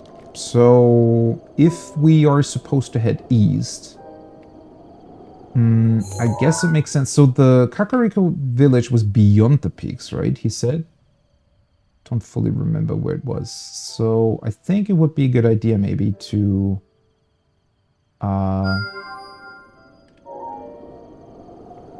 grab the map tower first.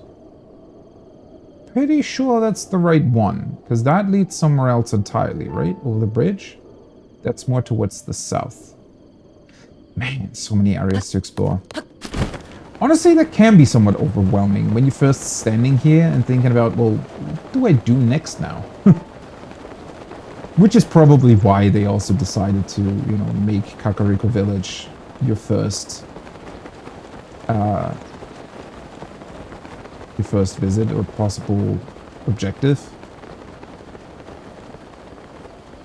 Because otherwise it would be pretty crazy, right? Just go anywhere you want, right? Will take you a lot of hours to see everything anyways. Anything else that I wanted to do here? Not really.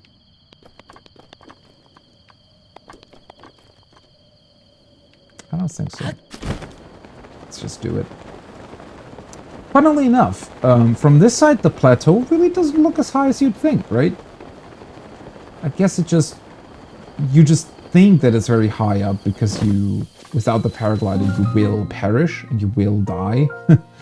if you fall down. It also has a death wall, right? I think that's like the first or one of the first things that players tried to do,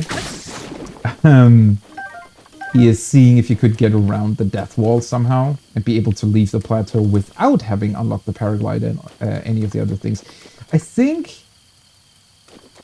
don't know if people were successful in doing that, honestly. I don't really remember. Are you waking up? No. Outpost ruins. Surely one of you two guys will wake up. Oh, chest. Hello.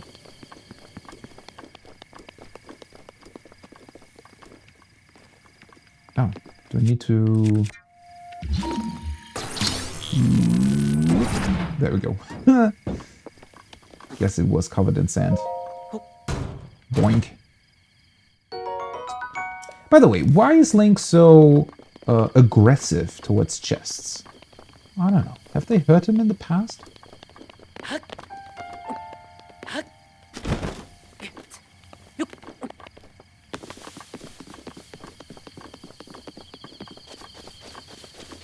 Really thought one of these guys would come alive, but...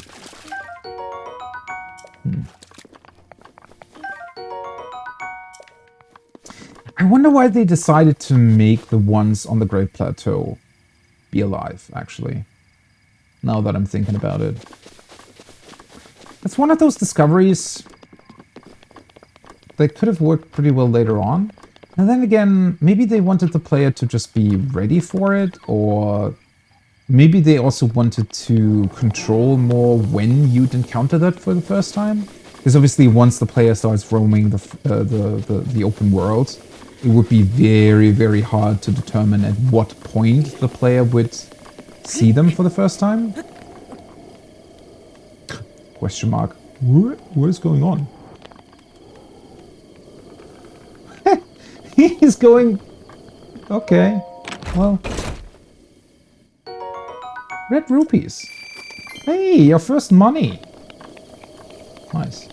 That's really, really funny though. He just walked away without any idea of what has happened. Hey buddy, I took your treasure. Aw. I almost wanted him to discover that and be sad. Although that's kind of cruel, isn't it?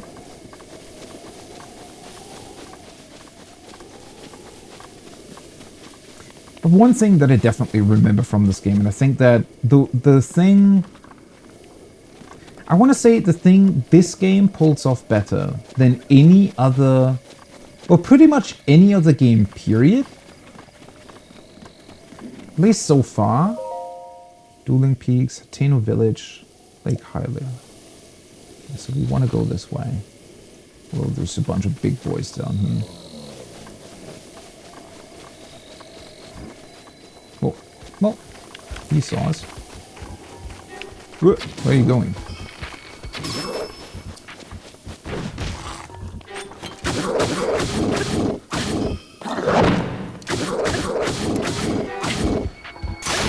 Alright, he had less health than I remember. Well, let's go for that. Boku Bat, a clunky club made by a bokoblin. If you swing it at an enemy's shield, it may be able to knock the shield out of your foe's hand. Well, nice. Might as well equip that. A Moblin Horn. The splendid horn once grew atop the head of a Moblin. It can't be used in normal food recipes, but it does have some use as an ingredient in making elixirs. And a Fang. Sharp Fang obtained from Moblin. It's too hard to be reshaped into a tool, but it can be tossed into a stew with some critters to create... Wait, so you're telling me that they have teeth that are too hard to be reshaped into a tool, but you can cook them? I guess too hard in the sense that it would be difficult to carve them into a tool, right? But you can still, I guess, grind them to dust for an elixir. Yeah. Guess you'd have to think about it like that. Man, these places are so cool. It's so awesome finally being back here and running through this game. Oh, somebody else heard me. Hey, buddies. What's going on?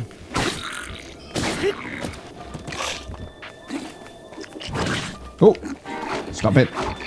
Why do you have a mop? Are you the guy that's in charge of cleaning up your camp? I guess so. Oh, oopsie. That's not what I wanted. Wanted to equip another weapon. Yeah. Let's go with that. And I should probably heal too. Let's eat a steak and a baked apple.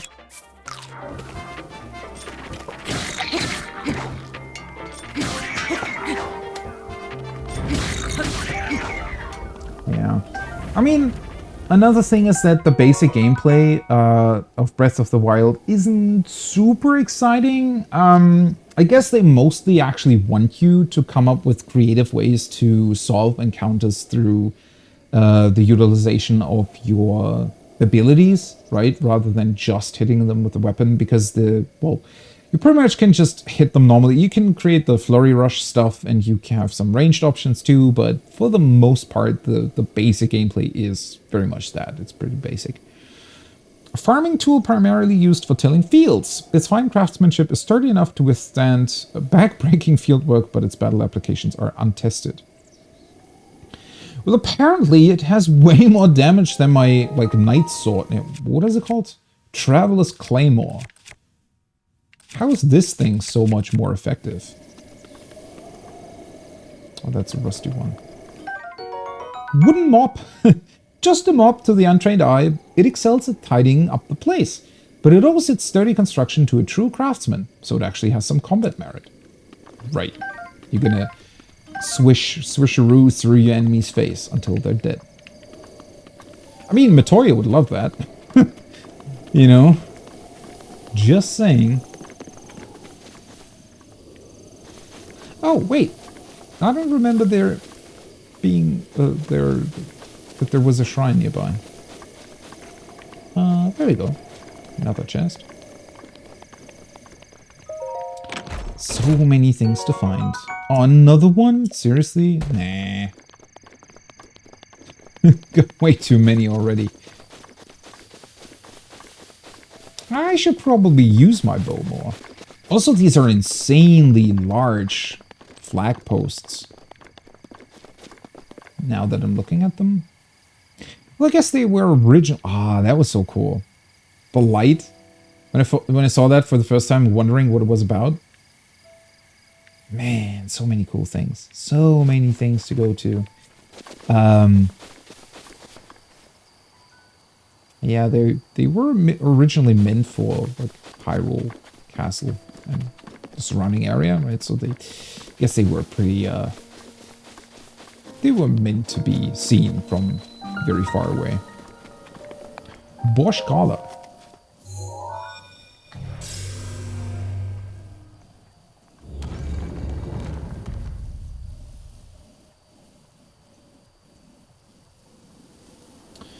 Well then, let's see what this thing was about.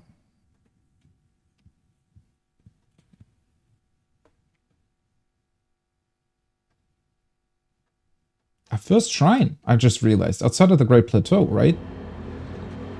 Number 5 out of 120. Okay. Ah, with the wind. Okay.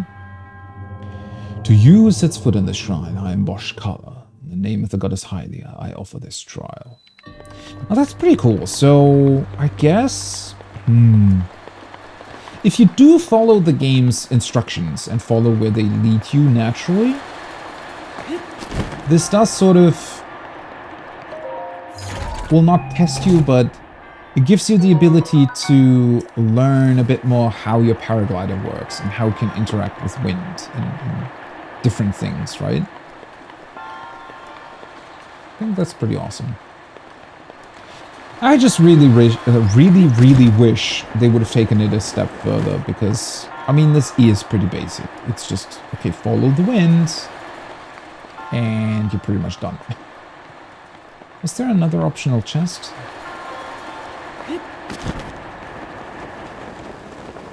There's one over here. Also, I don't remember. Are you able to use the Divine Beast's powers in these things? I think so. Right? Which would kind of trivialize the whole thing. Wait, am I missing one?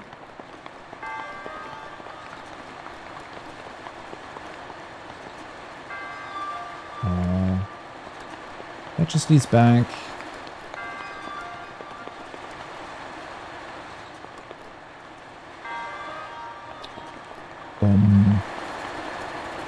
This is not enough, right? Oh, wait, it is. Okay. Oh, it's not enough of that, though. It's not metallic either.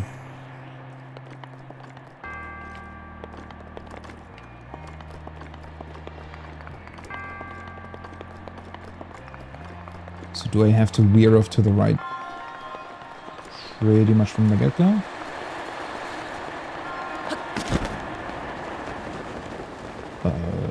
No. You actually lose height quite quickly. I didn't realize that.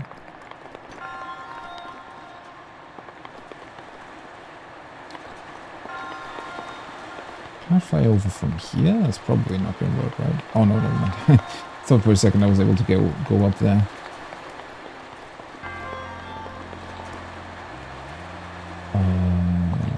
I don't really remember how this was supposed to be done. I guess that works. Okay. Shouldn't have overthought it. Your inventory is full. Of course it is. Let's see. Kind of want to keep them up though.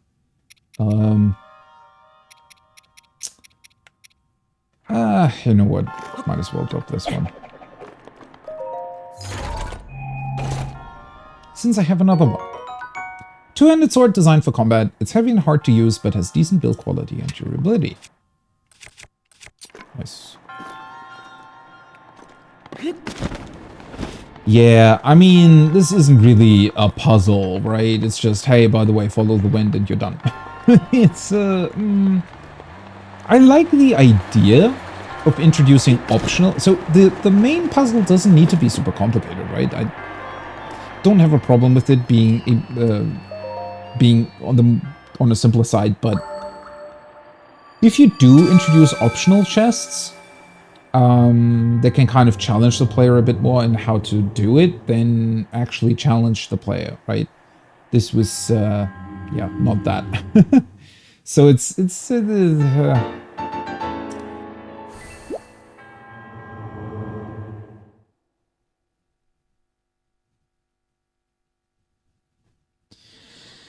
certainly still had some potential. Let's put it that way.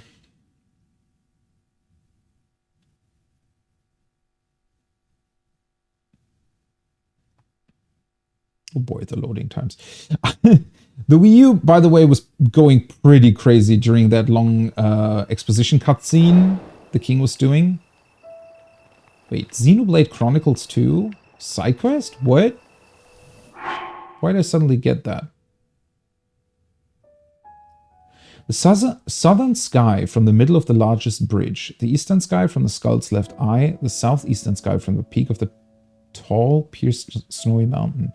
Look to the night sky at these locations and find the red shooting stars. Stars left 3. Wait, what?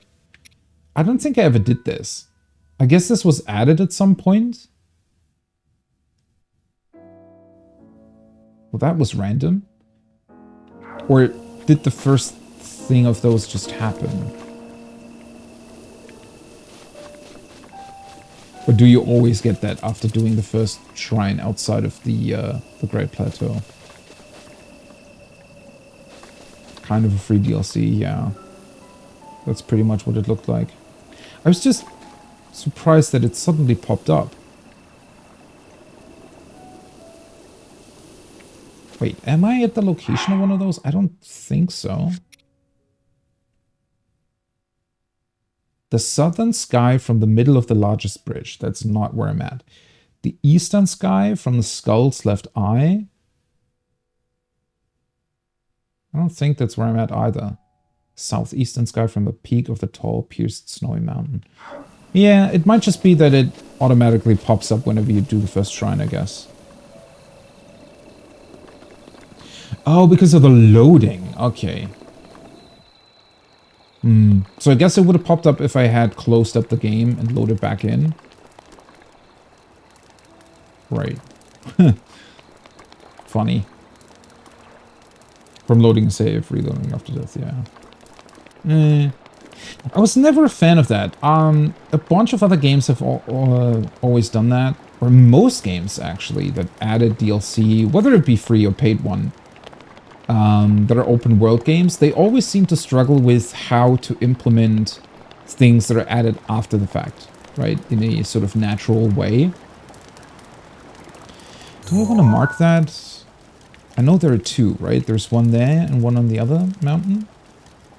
Or do I want to get to Kakariko first?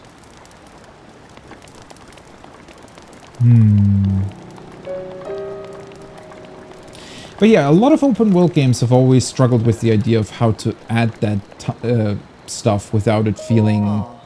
Because you want your player to, especially if it's a collaboration event, you pretty much want every player to get to it, so it can't just be a random quest that you find somewhere. But at the same time, it just popping up randomly,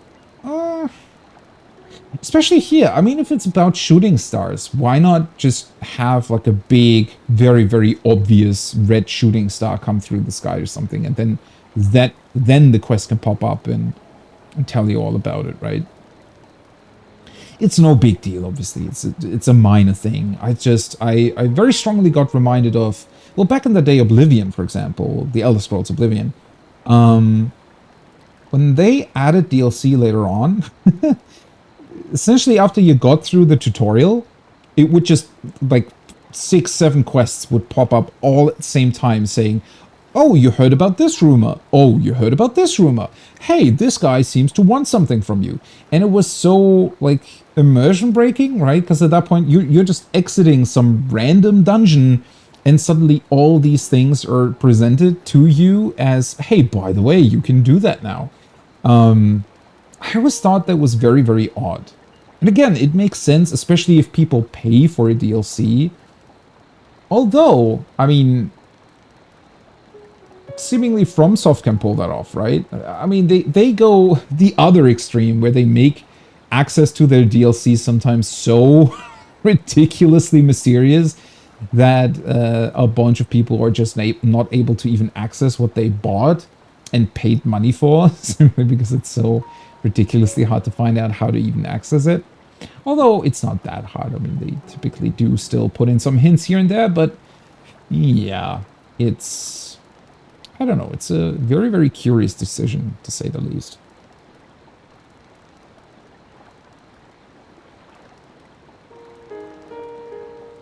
Oh, yeah, with the other DLC as well. I mean, yeah, it works if you've already played the game a bunch, right? And you just buy the DLC, especially if it's like a second playthrough or something. It doesn't really matter all that much. But it feels like they're never really considering players that have bought the game way, way later down the line. And maybe just think, oh, you know, might as well purchase the DLC at the same time. And then it can feel weird. But I also... how else would you want to do it, right? Because it can... If you really want everybody to see those quests... yeah, it does have to pop up somehow. They could add some random, like... Okay, coming back to Oblivion, honestly, now that I'm thinking about it, I'm pretty sure that there was a quest in the game too, where a certain, like, event or trigger needed to happen. But obviously you didn't know that before doing the quest, or you did something, and it triggered something, but you wouldn't know about that at first. But then eventually somebody comes up to you and pretty much hands you a letter, right? And I'm pretty sure that NPC gets just spawned in and just approaches you and talks to you. So that could also work, right? Just have the next random NPC you meet just say a line or something, telling you about that stuff. I I don't know. It's a very, very minor thing. Still fun to think about, though. Especially since those DLCs are typically planned in advance. Oops, that was part of my chat. Anyways, that always falls down. It's just a small plastic piece. Yeah, if they're planned in advance, you'd think that maybe they could account for that and just come up with a smarter way of delivering those quests to you, but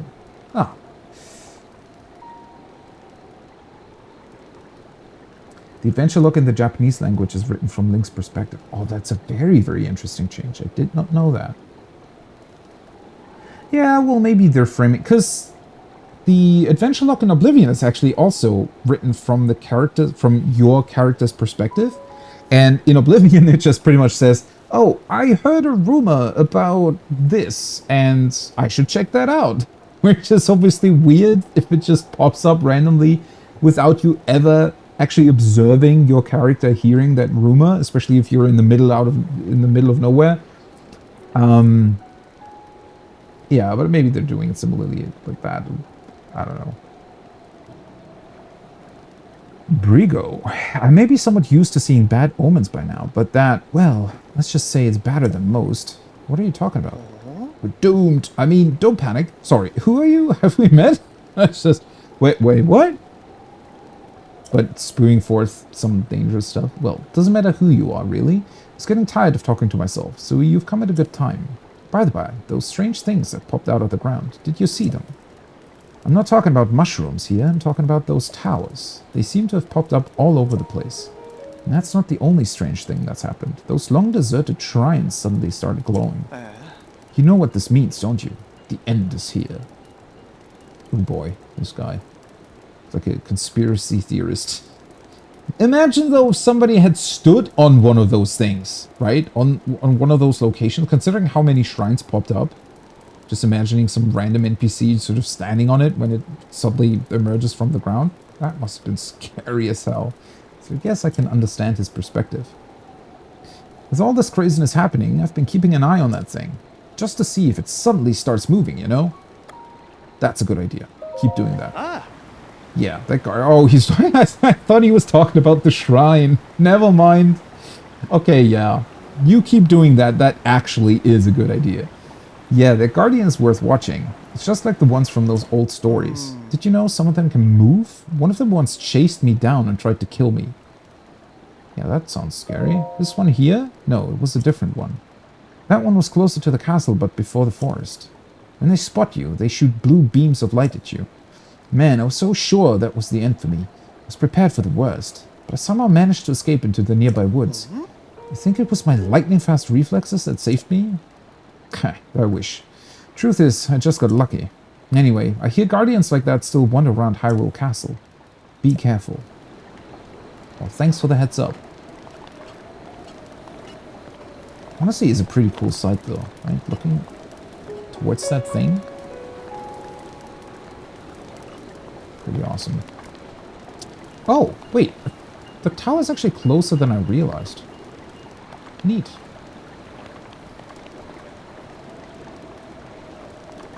And he just wanders off.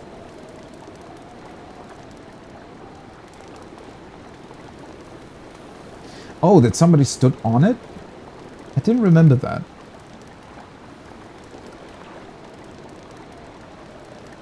Yeah, with how many of them popped up. Especially with the towers though, right? With the shrines, I don't think the shrines were really visible before they were popping up, but the towers, their like upper part, at least for some of them, must have still sort of been visible. So a couple people probably were either, I don't know, children playing around it or just looking at it. So it's actually not that unlikely somebody would have just... What happened to those guys? Did they all fall asleep at the same time? Somebody would have happened to stay on top of one of them.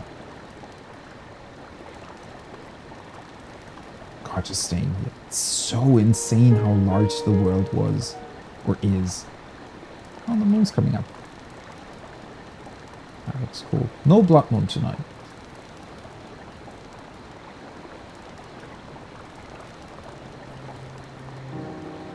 Ah, right.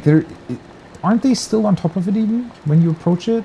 Or that's like the first quest that you're doing where you have to rescue them? I forgot about that. That's pretty neat. Even more of these guys being around. That's a chest too. Well, anyways though, I think I'm gonna keep it here for now. Oh, that zooms way more in than I thought. Wait, is there a way? You know what? I'm just gonna do this real quick. Boop. So this looks really, really cool. That still keeps the heart pieces. But yeah, I'm gonna keep it here for now. Bit of a shorter one today, but mainly wanted to get back into it. Well, at least I did manage to finish the Great Plateau. But this is really gonna be fun. I mean, wait. Does he think I want to jump? You won't change the world by jumping carelessly to your doom, don't you know? It would only do one thing, and that's drive me batty. Seriously, think of the shock I'd suffer seeing something like that. Okay, sorry, buddy. Now calm down and climb off that rail, and don't climb down that way. Climb down this way. I don't remember that was a thing. I'm sorry, buddy. Didn't want to scare you. Guess I'm just gonna go here and walk off the bridge. Sorry about that. There we go. But yeah, we do still have about 1.5 weeks, so I don't know how fast I'll be able to get through this game. This is by no means meant to be a 100% playthrough. So hey, there's the shooting stuff. I just wanted to have another look at the world, wanted to have another look at, you know, how brilliant this game was, what it all contained, and sort of refresh my mind on certain locations, certain NPCs possibly, certain world events. I think we can talk about that next time a little bit more with what Calamity Ganon did and how that sort of, because there's a couple of things there where I think it's would be fun to look into it further and possibly discern why or how he did certain things. But yeah, that's going to be it for now, for today. I might be on later, depending if we finally have our raid team back together with a little bit of chill Final Fantasy XIV raiding. And then I will continue Breath of the Wild on Tuesday. Think starting an hour earlier compared to today, and hopefully we will be able to make some more progress towards and through the Twin Mountains towards Kakariko Village, and have a big look, because then you get the cutscene with the whole like backstory of where things came from, I'm pretty sure. So that might be an awesome point to take a look and maybe a little bit of a deep dive into the story and how it could also possibly relate to what happens in Tears of the Kingdom. Although, considering that I haven't really looked up that much beyond looking, you know, a tiny bit at the trailers and stuff, I don't know how much I would really be able to discern there. But yeah, anyways, that's going to be it for now. So, thanks for being here. Thanks for hanging out and chatting. It was a lot of fun as always, and maybe I'll see you on the next one. Until then, have a great rest of your morning, day, evening, or night, wherever you are. Bye-bye.